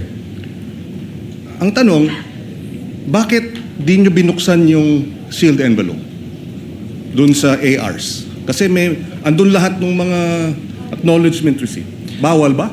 Sir, I did not open, sir, because at the time, sir, the AOM indicated that we are requested to submit the documentary evidence of payments. And that is the acknowledgement receipts. That is what you are being required to submit. To submit, sir. So Yes, should sir. you not have gone through the acknowledgement receipts to check because you're being asked to submit the documentary evidence of payment and to check if the ARs are actually documentary evidence acceptable? Sir, yun na po yung nabigay sa akin ng special disbursing officer, sir. So, No, okay. The question is, why didn't you open the envelope? Sir, I did not open anymore, sir, because at the time, sir, I also have a designation as Were you instructed not to open it? Sir, as liaison officer kasi, sir, I am not in the position, sir, to open yung sealed na But you were DEP, instructed sir. to submit documentary evidence of payment. So you, in other words, you complied without going through the documentary evidence of payment? How can you now tell if it was documentary evidence of payment that you were submitting when you did not open the envelope? What were you submitting? I personally did not open it anymore, That's sir. why, but you were being required by COA to submit, to comply. So Yes, are sir. you saying, so would you say that was substantial compliance? Sir, yun po kasi yung na-require ng AOM, sir. So we submitted the documentary evidence Kasi of ang payment. sitwasyon dito, dahilan mo o depensa mo na hindi mo na tiningnan o hindi mo nakita. Pero tama bang depensa yun? Na hindi mo nakita kaya hindi mo masasagot? Kasi ganun din ang sinabi mo, wala ako doon, wala ako sa ground, I'm not in the implementation, kaya hindi ko masagot. Is that compliance with, the requirements of COA? Sir, the duty po, sir, to ensure that the DEPs... There was nothing to stop you from opening the envelope, right? There was nothing. Sir, the JC, sir, indicates, sir, that there are only certain individuals who have access You to could get the- clearance, could you? Sir, Of course. that's what... Of course you can. I did not ask anymore, sir, because I parang respectfully in-acknowledge ko na kung ano yung nakalagay sa JC, sir. In other words, you really did not go point for point as you earlier testified to. Kasi pag sinabi mo we went point for point, parang masinop yung naging trabaho ninyo. Di ba? Thorough. Point for point. Pero ang lumalabas dito ngayon, hindi nyo binuksan yung documentary evidence of payment, hindi nyo binusisi. Hindi ba? Sinabmit lang ninyo. Again, we're talking of hundreds of millions of pesos. And I'd like to think, being an intelligent Ateneo graduate, diba, that you would have exercised greater diligence as you tried to monitor, check on, supervise financial services heads how government money was being spent. Yun ang tinatanong ng mga kababayan natin. Mahirap paniwalaan, I'll wrap it up here, na kayo ay gumastos ng 122 million para sa gamot na reward dahil nag-surveillance yung mga informant at nabigyan ng reward at hiningi nila gamot at hindi niyo binigyan ng gamot, binigyan niyo ng pera para sila nang bibili ng gamot. Sabi niyo usual yun. Kindly wrap up, Senator Judge Pangilinan. No further questions, Mr. President. Thank you, Senator Judge Pangilinan. Finally, Senate President Gatchalian. Thank you. And then Senator Judge Padilla. Thank you, Mr. Presiding Officer. To wrap it up. Merong binabasa ko itong reply ninyo, Mr. Ortonio, to COA, dated November 30, 2023. At nakasulat dito, I'll flash it on the screen. Paki-flash na lang. Hence, the 125 million CF was fully utilized for expenses planned, implemented, and paid during the 3-month period covering October to December 2022. So, sino nagbayad ng 125 million in advance? Sir, there was no payment in advance that was made, sir. All payments were made between the period of December 21 to December 31, sir. But very clear kasi dito na binayaran na siya paid 3 months in advance. In fact, mayroon pa siyang months. And ito yung kadugtong ng sinabi ng ating presiding officer, obligation incurred. So, ang basa ko dito, nabayaran na siya. Kaya reimburse na lang ng 125 CF. Sir, if I may be allowed, sir, to clarify, Your Honor, yung parang explanation from yesterday, sir. For the period of October to December 2022, sir, based on the information that was shared by the security officer, once we have already submitted yung PFP sometime in September, the security team, sir, meaning si Colonel Chica, sir, already made coordination with informants or agents on the ground. As to the extent of the coordination that they did, sir, I am not privy to that anymore.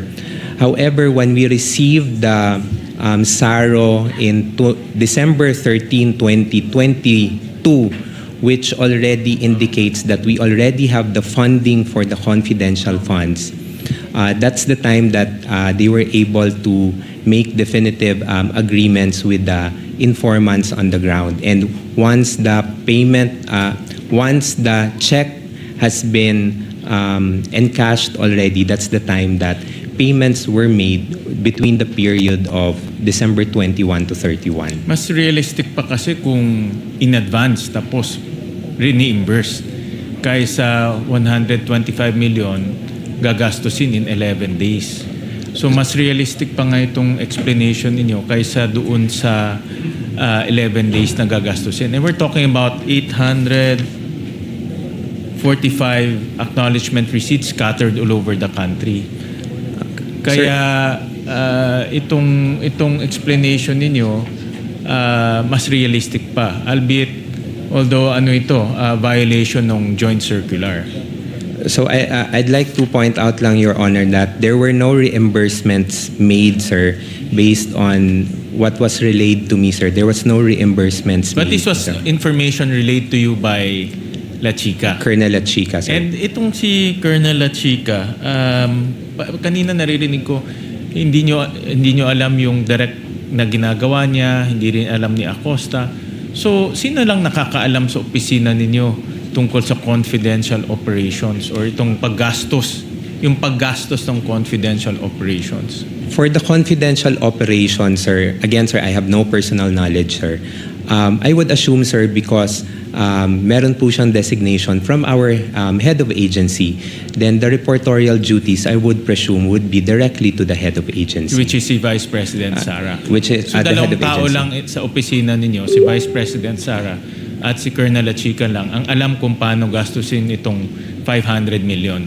Sir, I would have no personal knowledge again, sir, kung sila lang pong dalawa, sir. Kasi ikaw yung gumawa nung reply, pero galing sa Colonel La Chica yung information, si Gina naman kahapon, ganun rin, di rin niya alam. So I'm trying to understand sino nakakaalam nung paggastos ng 500 million dahil hindi siya maliit na pondo eh. No, but based on your information, dalawang tao lang ang parang nakakaalam nito.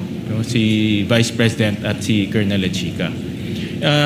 My last question, Mr. Presiding Officer, kanina nasabi nyo na based sa information, meron pang mga tao si Colonel La Chica. Tinransfer ni Acosta yung pera, o dinisburse ni Acosta yung pera kay Colonel La Chica. And si Colonel La Chica, dinisburse niya ulit dito sa mga tao niya. So, double handling ang nangyari dito sa pera.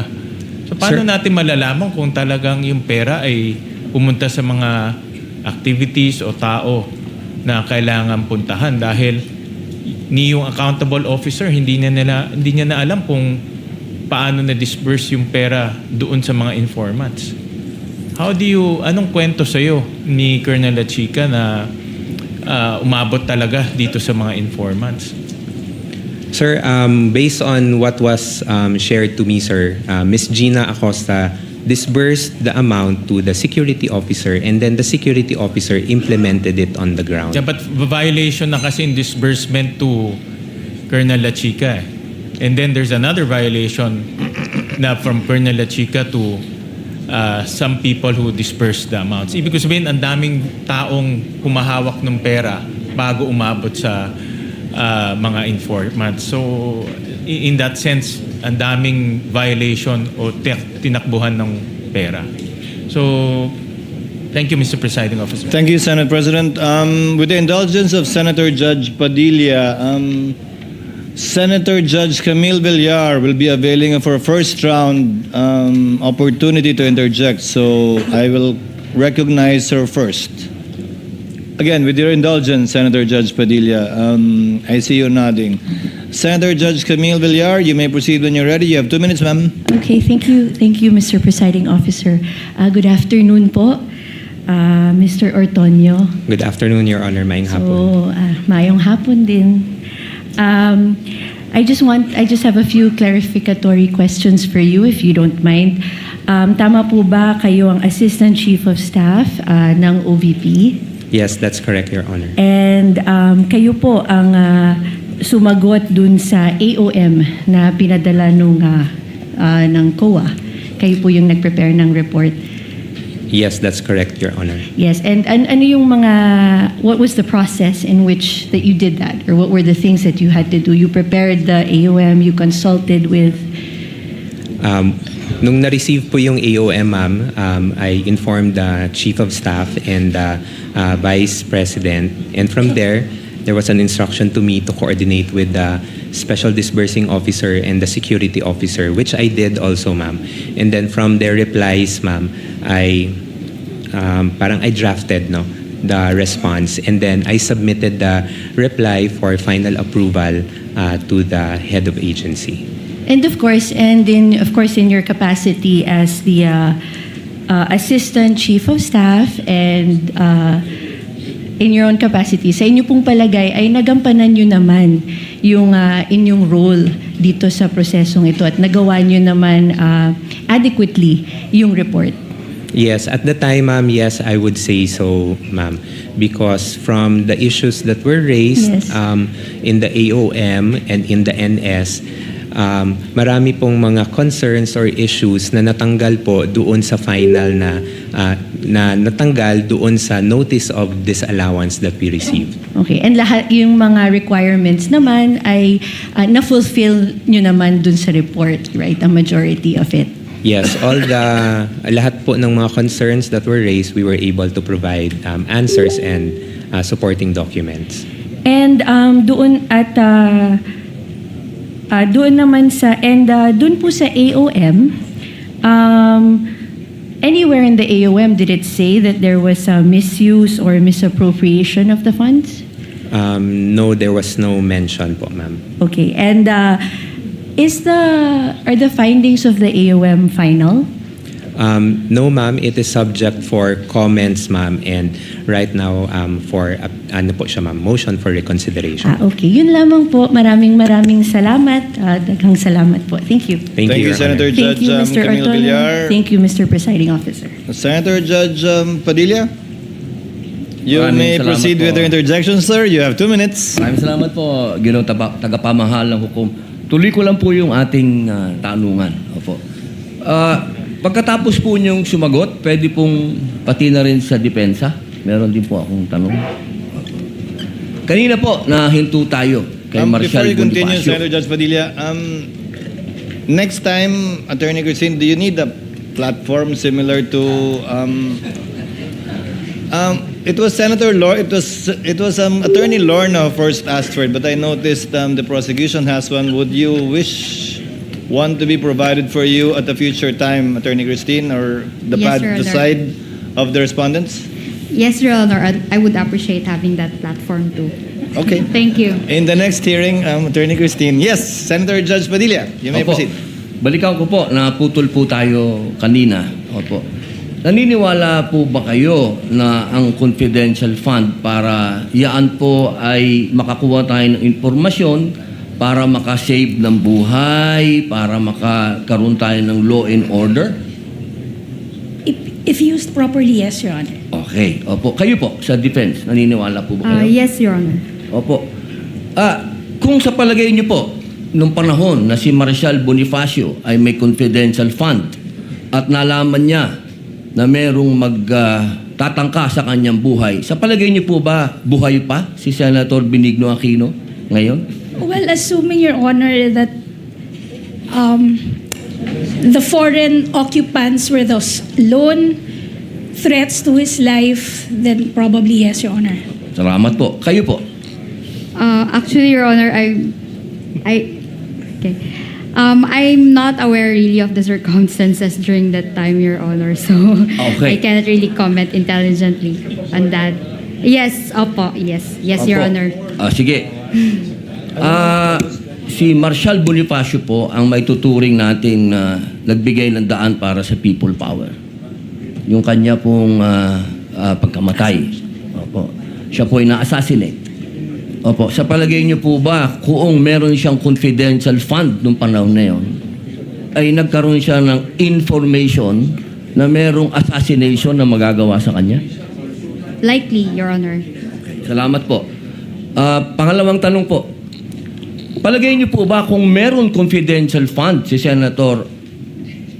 former Senator Angara, na sa ngayon ay Secretary ng DepEd, maaari po bang napigil niya ang mga shooting incident sa mga paaralan? I cannot speculate. Wala pong speculation. Sa tingin lang po niyo, kung meron siya... Sabi niyo po kasi kanina, sumang-ayon po kayo, kung may confidential fund, maaring makapigil, makapagbigay ng kapayapaan, law and order. Sa palagay niyo po ba, kung meron siyang confidential... Ano lang naman po yun? Yes or no? Kung hindi po kayo naniniwala, hindi no? No, Your Honor. Okay, salamat po. Kayo po. It can, Your Honor, if the purpose of the confidential fund is to conduct surveillance, Your Honor, on the threats. So, kinda. Yes. Tama ba yung aking diction? Kinda. Salamat po. Salamat po sa inyong dalawa. Isang tanong na lang po sa ating saksi. Naniniwala po ba kayo na hindi pa naman talaga natapos ang investigasyon ng COA dito patungkol sa sinasabing akusasyon sa ating Vice President? Yes, sir.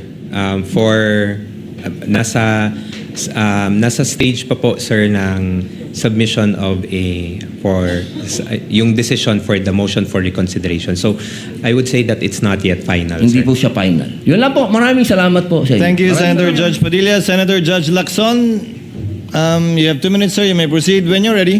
Thereafter, Senator Marcos, and then we're through. Very quickly lang, Mr. Presiding Officer. Ano na po yung status ng security classification noong inyong PFP covering the PAPs, programs, activities, projects na socio-economic at saka good governance? Sorry, including, ano yung present security classification? Has it been declassified or is it still classified information? Sir, I would have no idea po, sir. Teka muna, terminated na po ba yung PFP? Terminated na? Tapos na? If in terms of the activities, sir, I would assume, sir, na tapos na po siya, Therefore, sir. kung tapos na, declassified na. As to the terminology, sir, unfortunately, Declassified meaning hindi na ito classified information. You know, I'm trying to drive at this scenario, no? Kasi ang dami sa amin nagtataka talaga. Totoo ba talaga yung mga aliases? Totoo ba nakatanggap sila ng reward, ng informants money, para lang matapos na yung aming panghuhula? Baka pwedeng maipresenta all the documents relative to the PAPs, relative to the PFP, relative to the expected outcome, para lang makapag-decision kami. Kasi sa ngayon, nanguhula kami, saan ba napunta yung pera? Possible po ba yun? I'm also addressing that to the presiding officer. Is it possible for the court to issue subpoena ducis tecum just to settle this issue once and for all, para makita natin saan ba talaga napunta yung pera? So we can have informed decision at the proper time. Ngayon hula kami ng hula eh. Alam niyo, Mr. Ortonio, no? Misuse sa akin yung misuse, maski masama yung connotation legally, na misuse mo pero hindi mo binulsa, probably pwedeng patawarin siguro ng mga kababayan natin, di ba? Naawa ka doon sa mga pulis, sa mga sundalo, na misuse mo kasi hindi intended doon sa item sa GAA, pero tinulungan mo kasi marami nagkakasakit, naulanan, naarawan. Sa akin medyo maunawaan pa ng publiko, although I'm not saying na hindi violation ng law kasi may technical malversation. But in the eyes of the public, pagka na-misuse pero hindi naman ibinulsa, medyo subdued ng konti yung galit. Thank you, Mr. Presiding Officer.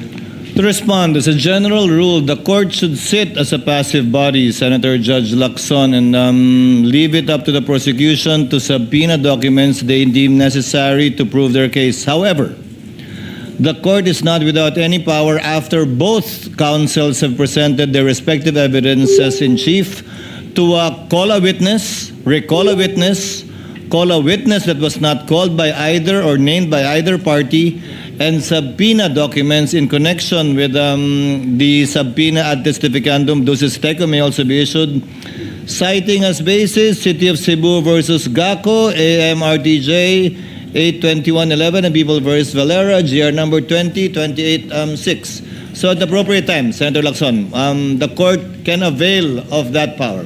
Yeah, thank you, Mr. Presiding Officer, for the response. Kasi para hindi na tayo nanguhula lahat ito, 20 ilan tayo rito. Hindi natin alam kung talaga saan napunta yung pera. Of course, there's a presumption na nagamit na maayos. But still, there's that doubt. You cannot remove that because of the so many issues na lumabas dito sa aming trial. And we want to be satisfied. After all, we'll be deciding on the basis of evidence and kung anong tingin namin, kung ano yung tama o ano yung mali. Thank you, Mr. Presiding Officer. We reserve that right. The court reserves that right, Senator Judge Lacson. Finally, Senator Judge Marcos for her interjection. Yes, maraming salamat. At naintriga lang ako sa nasabi kanina, no? What's the documentary evidence of payment? Sa palagay ninyo, ano yung katibayan na nabayaran at hindi? For the documentary evidence of payment po, we submitted the acknowledgement receipts. Yung AR pa rin. In the context of rewards and incentives, what's the documentary evidence of payment? Based on my understanding, ma'am, acknowledgement receipts. AR din. Wala talagang resibo, walang voucher, walang invoice. Ganun po ba?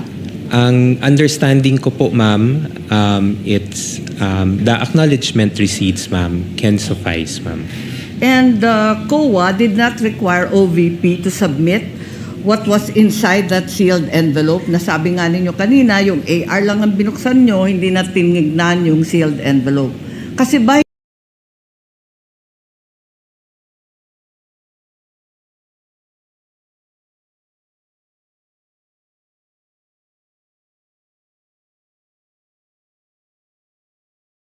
hindi required ng COA yun?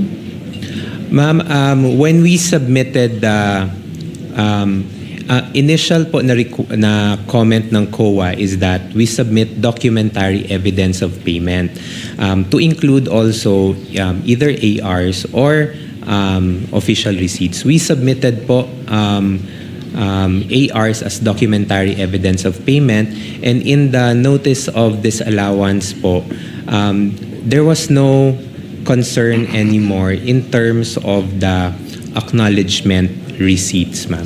So inasmuch as yung COA did no longer ask for other documentation aside from the AR and the other documents submitted, is that the reason kung bakit hindi na niyo binuksan yung sealed envelope? Ma'am, at the time, ma'am, when I submitted the documents, ma'am, and it was sealed, ma'am, as the role of the liaison officer, ma'am, who will transmit documents to the Commission on Audit, there is no specific na provision, ma'am, that the liaison officer needs to open it. I just need to transmit the documents to the Commission on Audit. Thank you very much. At yun nga ang gusto ko i-clarify, hindi na kinailangan buksan yung sealed envelope dahil yun nga yung AR at yung mga dokumentong nabigay, yun na yung katibayan na nabayaran. Thank you. Thank you, Your Thank you, Senator Judge Marcos. Senator Judge Erwin Tulfo.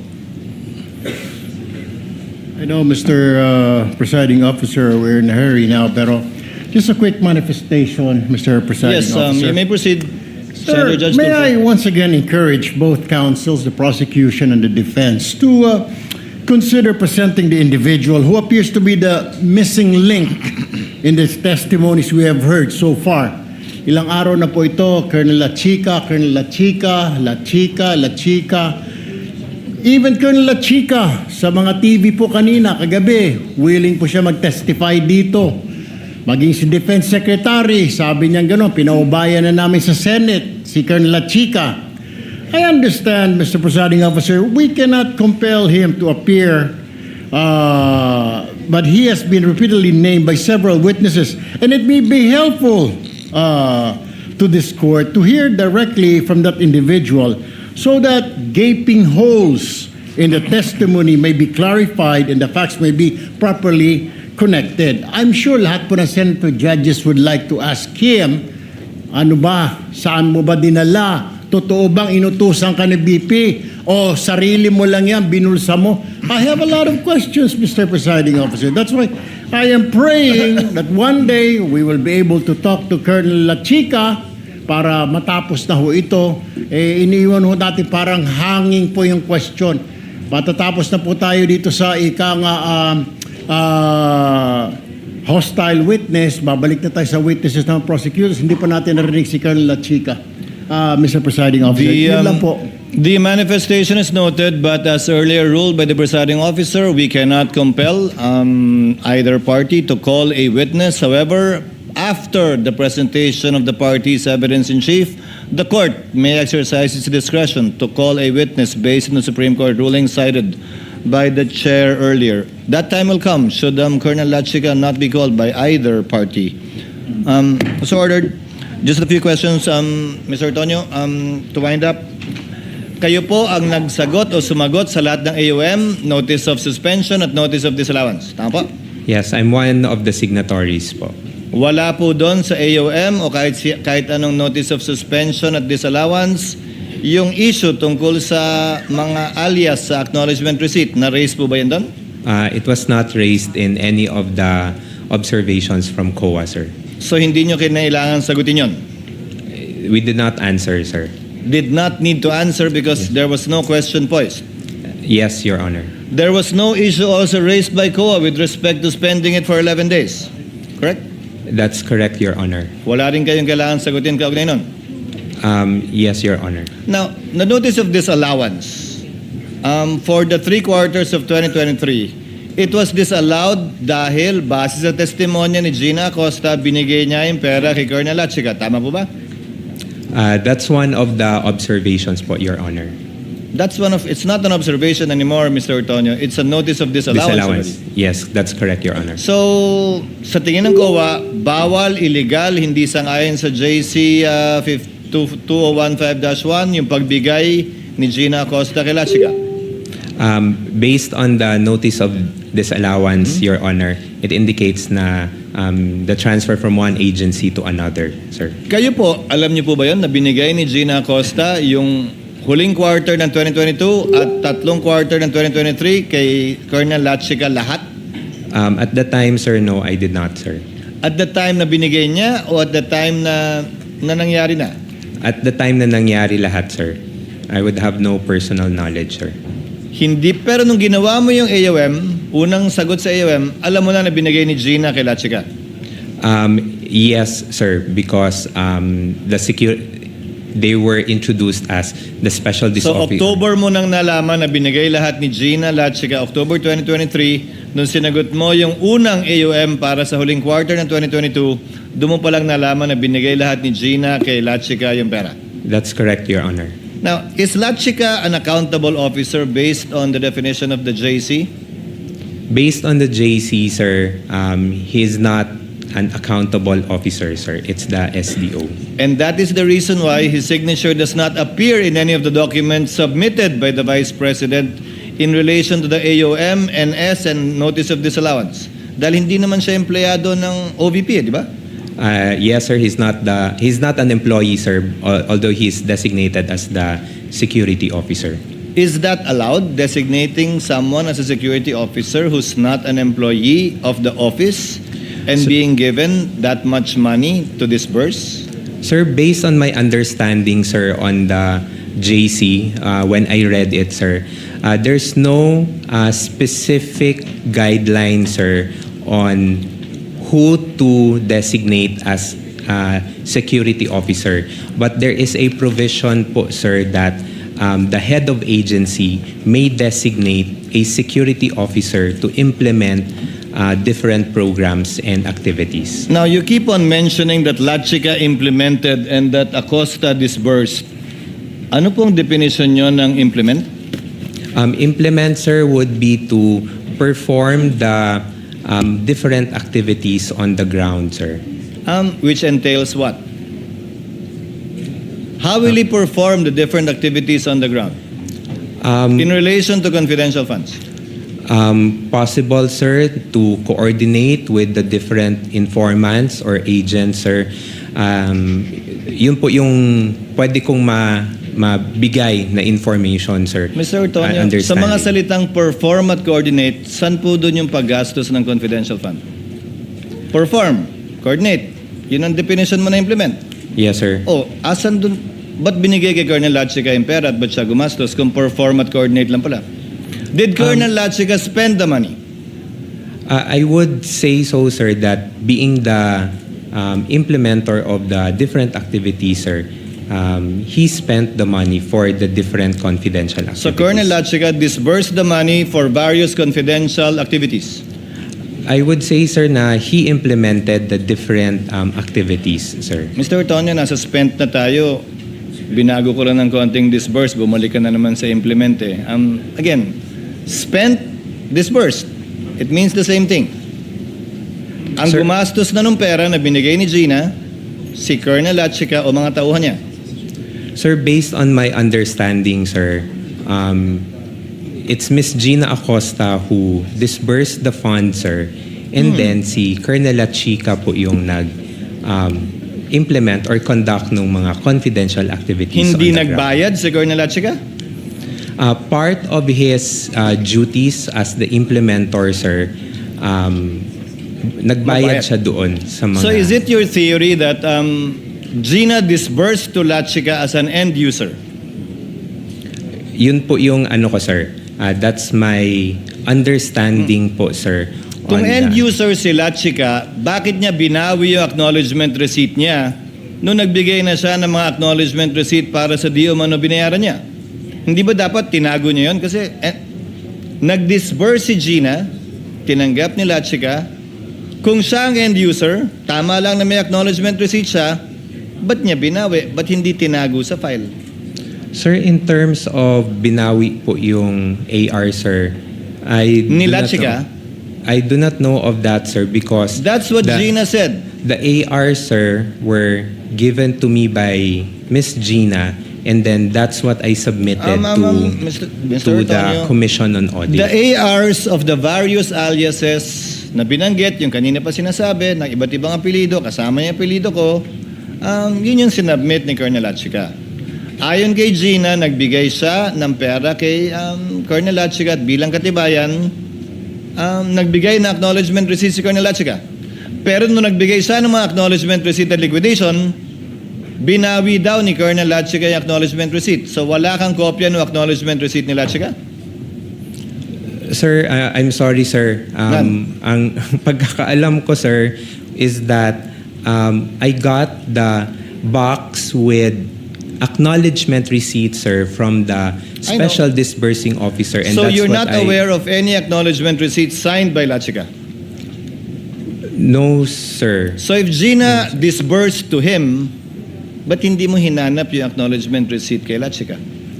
Sir, the request, sir, was for the DEPs for the implementation, If your sir. theory is, dinisburse kay Lachica, in-implement ni Lachica, hindi ba kailangan may papel yung dinisbursan na tinanggap niya yung pera? Sir, I did not request for it anymore, sir. As a final question, sir. So this is your story.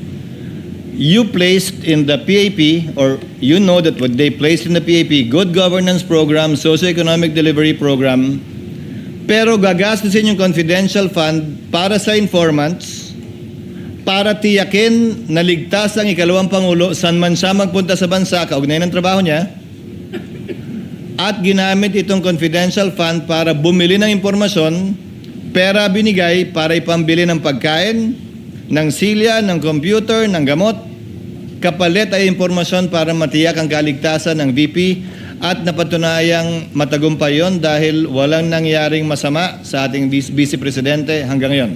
Yan po yung buod summary ng paggamit ng confidential fund ng OVP base sa inyong presentasyon. Sir, with due respect, sir, just You can correct me, sir. Just one correction lang po, Yes, sir. It's for the to ensure that the activities of the OVP will be implemented safely and that no untoward na mga mangyayari in the performance of walang mangyayari sa mga different activities ng OVP. That's what I Walang understand. mangyayaring masama sa kanya at dun sa makikilahok. That's an accepted. For the office and the for the people who will be, say for example, attending mga events, sir. Kaya hindi lang kay BP, pati sa mga taong makikilahok dun sa event para ligtas silang lahat doon. Yes, Your Honor. Yan po yung sinabi sa inyo ni Colonel Lachica na rason kung bakit siya namigay ng pera sa iba't ibang informant sa pamamagitan ng reward o pera pambili ng gamot, ng silya, ng computer, ng pagkain. Yes, Your Honor. That would be all, Mr. Ortonio.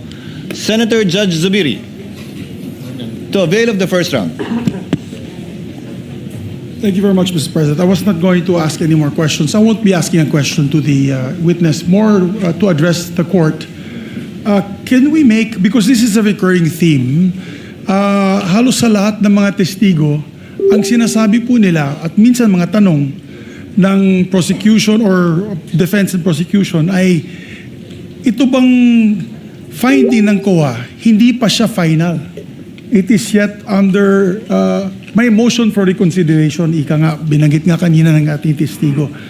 Can this court make representation with the COA? If possible, during the duration of this trial, so that we may be guided as judges. Can they make their finding already with finality? Who knows? They may say na wala namang nangyaring kalokohan. Itong article ay tapos na. Pag sinabi naman talaga nila ay masyadong glaring yung mga violations, then tayo bilang mga judges will also be clarified kung meron talagang misuse of funds. Kasi yung arbiter talaga nito is COA. Diba? Lahat ng misuse of funds ng government agencies, it is the COA that makes that determination. And then before it is taken up to another court, which is Sandigan Bayan, the Ombudsman. Pero sana po, Mr. Presiding Officer, this is an appeal to the COA. I know there is what you call a due process for the parties, but I think the filing for the motion for consideration was done a few months ago, or I think it was in 2000. The findings came out 2024 or 2025. Medyo matagal na. And if there was a motion for reconsideration on the part of the Vice President, maybe it will be prudent that they already come up with a decision of finality, Mr. Presiding Officer, and copy furnish this impeachment court because it will be very important. Kasi ang sagot palagi ng testigo, may motion for consideration pa kami. Hindi pa final po yan, Your Honors. So, for the guidance of each and every one of us here, may we appeal to the Commission on Audit, I'm sure they're listening, can they already come out with finality on this issue so that we may be guided by the arbiter, the final arbiter when it comes to issues of misuse of funds. Yun lang po, Mr. Presiding By way of Officer. reply, Senator Judge Zubiri, the Commission on Audit is an independent constitutional commission, and I doubt if we would be well within our rights to compel them, similar to a mandamus, to act one way or the other on this matter. Secondly, That's why it is a request, Mr. I Presiding think the Officer. period Yes. to file an appeal under 45 or under 65 by certiorari of the ruling of the COA Commission and Bank has not yet lapsed, and the period to file a reconsideration has not yet lapsed too. It is yet to be, the respondent I think has until October to file a motion for reconsideration. So it's not yet in the hands of the Commission at this point in time. But having said that, thirdly, yes, Mr. President. there are cases decided by the Supreme Court to the effect that a final determination of COA is not necessary for a case to be heard and tried. So this does not preclude the impeachment court, if at all, from deciding based on available evidence in regard to the articles of impeachment pending before us. Pero Mr. Presiding Officer, napakabigat na mga akusasyon na binabanggit natin dito na yung araw na ito sa Vice Presidente. Napakabigat. Does not that weigh on to the Commission, although it's an independent body, that prudence dictates that they must act with of course, following the what you call due process. Kung October, sinasabi nga natin, hindi nga ito matatapos ng December. So it is well within the period. I myself, as one of the judges of this impeachment court, want to see the final observation report or findings of the Commission on Audit. That is an appeal to them. As I said, we cannot compel them. They are a independent constitutional branch of government. But for example, budget season starts next week. They will come. Maybe we can ask that question to them. How long will it take before this finding comes out? Because we want to know. I cannot make that. It's very difficult sometimes to make a decision without the final decision made by the Commission on Audit. I think it would be very important, Your Honor. Just putting that on the record. Thank you. The manifestation of Senator Judge Zubiri is noted. Proceeding now to some administrative matters. The Honorable Luistro earlier asked about the presence of Colonel Boransing. We furnished parties with a copy of his letter dated August 25, stating that he cannot make it given that he needed to coordinate with his superiors before being able to leave his post as prescribed by the standard operating procedures in the Armed Forces of the Philippines, and requests that he instead be called on September 1. I am constrained to grant that, Honorable Luistro, Attorney Sheila, given the exigencies of his position, that he is the commanding officer of Task Force Zamboanga and cannot leave simply because he received the subpoena and would need certain preparations before he can leave his post. Let the corresponding subpoena, if it has not yet been issued, be issued for Colonel Boransing, the second on September 1. Number 2, insofar as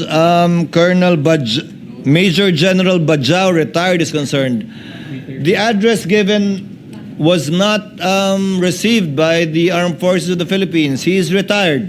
So may I instruct the prosecution to kindly coordinate with either the Philippine Veterans Affairs Office, PIVAO, or the AFP Pension and Gratuity Management Center to get an address.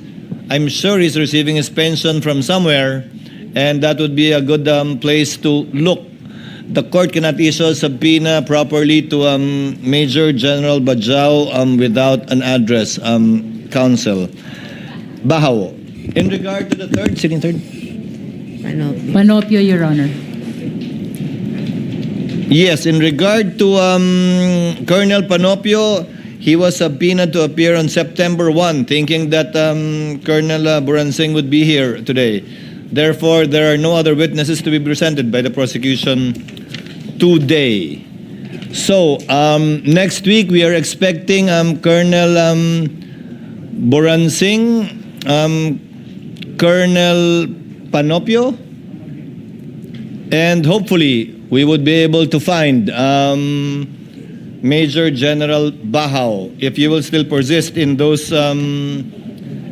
three witnesses, Honorable Luistro. Your Honor, we respectfully inform the Honorable Impeachment Court that we are now dropping the presentation of Colonel Bahaw. Nevertheless, we maintain... Major General. Major General Bahaw, Your Honor. We maintain the position to present both Colonel Boransing and Colonel Panopio, to whom the subpoenas have been ordered to be issued for September 1, 2026, Your Honor. But in addition to that, Your Honor, and in order to maximize the schedule that is given to us by the Honorable Impeachment Court, for September 2, that is next Wednesday, Your Honor, we would like to respectfully move for the issuance of subpoena ad testificandum to Attorney Michael Wesley T. Poa, if the same should be necessary, as well as to Ms. Marisa B. Grande of the Philippine Statistics Authority, Your Honor. If given opportunity next week, these two shall likewise be presented on September 2, Wednesday, Your Honor. Subject to the colatilia that should the other witness not appear, given that Attorney Poa is here and more than willing to testify as intimated earlier, then we jump to Attorney Poa. Should the other earlier two witnesses fail to appear on September 1, without need of issuing a subpoena to Attorney Poa. He is so informed in open court. We submit to that, Your Honor. So ordered. Other matters, yesterday afternoon, the prosecution filed a motion to set a conference for the marking of additional exhibits, particularly documents received from the Philippine Statistics Authority. The prosecution seeks to set the conference at 4 p.m. today. This is quite a simple motion, Attorney Sheila. The motion is granted.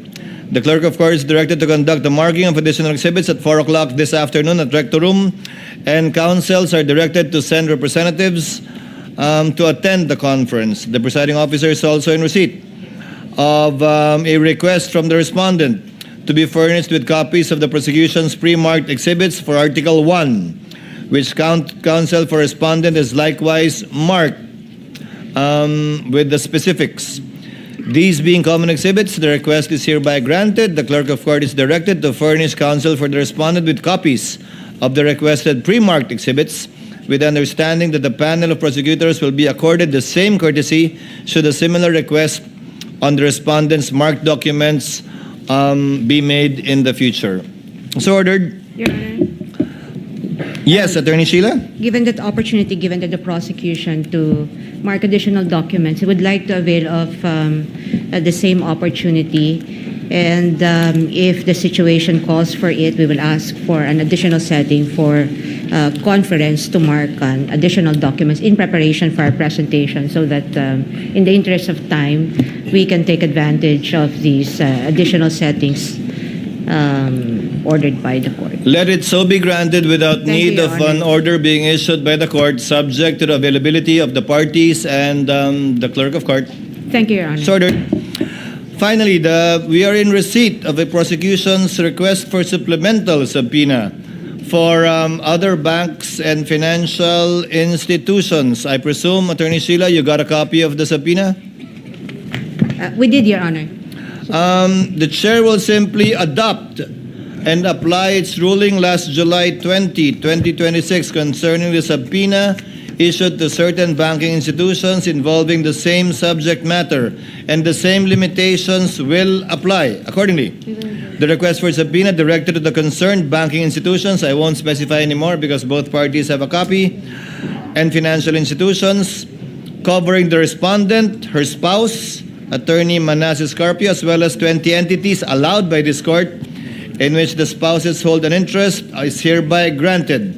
It is clear that the subpoena does not include foreign currency, is limited only to peso-denominated accounts and not to foreign currency deposits, as these are excluded without the written consent of the depositor. The clerk of court is directed to cause the issuance and service of the subpoenas to the entities requested to so submit, who shall produce the required documents before the clerk of court in 7 calendar days from today, or on September 2, Wednesday, next week, 2026. So ordered. Your Honor, Yes, Attorney Sheila. given the position that we had articulated on this matter of the subpoena with respect to bank records and other materials subject of that subpoena, we will just want to place it on record that we will be, or we are reserving our right to comment and to put our appropriate objections at the proper time. Thank you. On the record, Attorney On the Sheila. record, Your Honor. Yes. Your Honor, please. And or seek further remedies as is available to you. That's correct, Your Honor. Outside of this court. Yes, Honorable Listro. We would like to respectfully manifest to the Honorable Impeachment Court that almost simultaneously to the reading of the ruling of the Honorable Impeachment Court on the issue of sub judice rule, the respondent vice president made a public statement I which know is where you're leading at, Counsel. Naunahan mo lang ako. I thought you were going to take up another matter, so let me cut you short. Yes. While the presiding officer was delivering its ruling on the applicability, limitation, and who is covered by Rule 18, a statement was issued by the impeached official, the respondent, the vice president, which clearly is covered by what the ruling earlier given by the presiding officer issued. So, given that it was done while the ruling was being issued, prospectivity would still apply. However, the presiding officer would like to remind, through the lead counsel for the respondent, her client, to kindly observe the ruling of the presiding officer as well as the rules of the impeachment court, specifically Article or Rule 18 on the subject matter in regard to making comments on the merits of the case, because henceforth, again, given the prospectivity of the ruling, the necessary actions will be taken against her not only by the court, but also, given that she's a lawyer, via what the presiding officer earlier mentioned in relation to CIPRA and in relation to the Office of the Bar Confidant. Kindly inform her, Attorney Sheila. We take note of that reminder, Your Honor. Thank you, Attorney so Sheila. just it will form part of the record, Your Honor. May I be allowed to read that portion of the statement of the think this respondent is vice unnecessary, Your president? Honor. No need, no need. Again, I find it unacceptable, and it will be commenting on the merits, and no need to read it in the records. The court can take, in fact, judicial notice of that, should it so desire. Senator Judge Aquino. Mr. President, for the benefit of everyone, may I be clarified again, what are the possible penalties for breaking or not following your decision po earlier? Kapag Senator Judge, it goes to the Committee on Ethics. Tama po, no? Yes. Yes. Kapag mga miyembro po ng councils, ano po yung mga posibleng penalty? Kapag respondent or complainant, ano po yung mga posibleng penalty? Kapag ibang tao po, kasama po ba sila sa saklaw ng inyong ruling kanina? We will issue the corresponding guidelines, Senator Judge Bam, for the information of Senator Judges, so that it will be in a clear table form. But to answer your question, reprimand and admonition, followed by a fine for the second offense, and fine subsequently thereafter without prejudice to referring the matter should it violate their obligations as a member of, as an officer of the court, without prejudice to referring the matter to the Supreme Court, the IBP, and or the Office of the Bar confident if any violation may have been committed by them. But we will issue the guidelines in relation to that. Yes, Honorable Luis, anything else? We have no other manifestation, Your Honor. Attorney Sheila? We're good, Your Honor. We promise to provide what do you call it? A platform, should it be so necessary. Yes, Your May Honor. we request, Your Honor, that the witness, Mr. Ortonio, be excused? Yes, I'm sorry, Mr. Ortonio. I thought the administrative matters would not take this long. Yes, Mr. Ortonio, you are excused. Maraming salamat po sa inyong panahon, sa inyong kooperasyon at sa pagsagot po sa katanungan ng Senator Judges at ng magkabilang partido. Thank you for your time, sir. You are excused, Thank you sir. very much, Your Honor. Thank you. The trial is adjourned until 10 a.m. Still 10 a.m. on Tuesday, given that Monday is a holiday, September 1, 2026.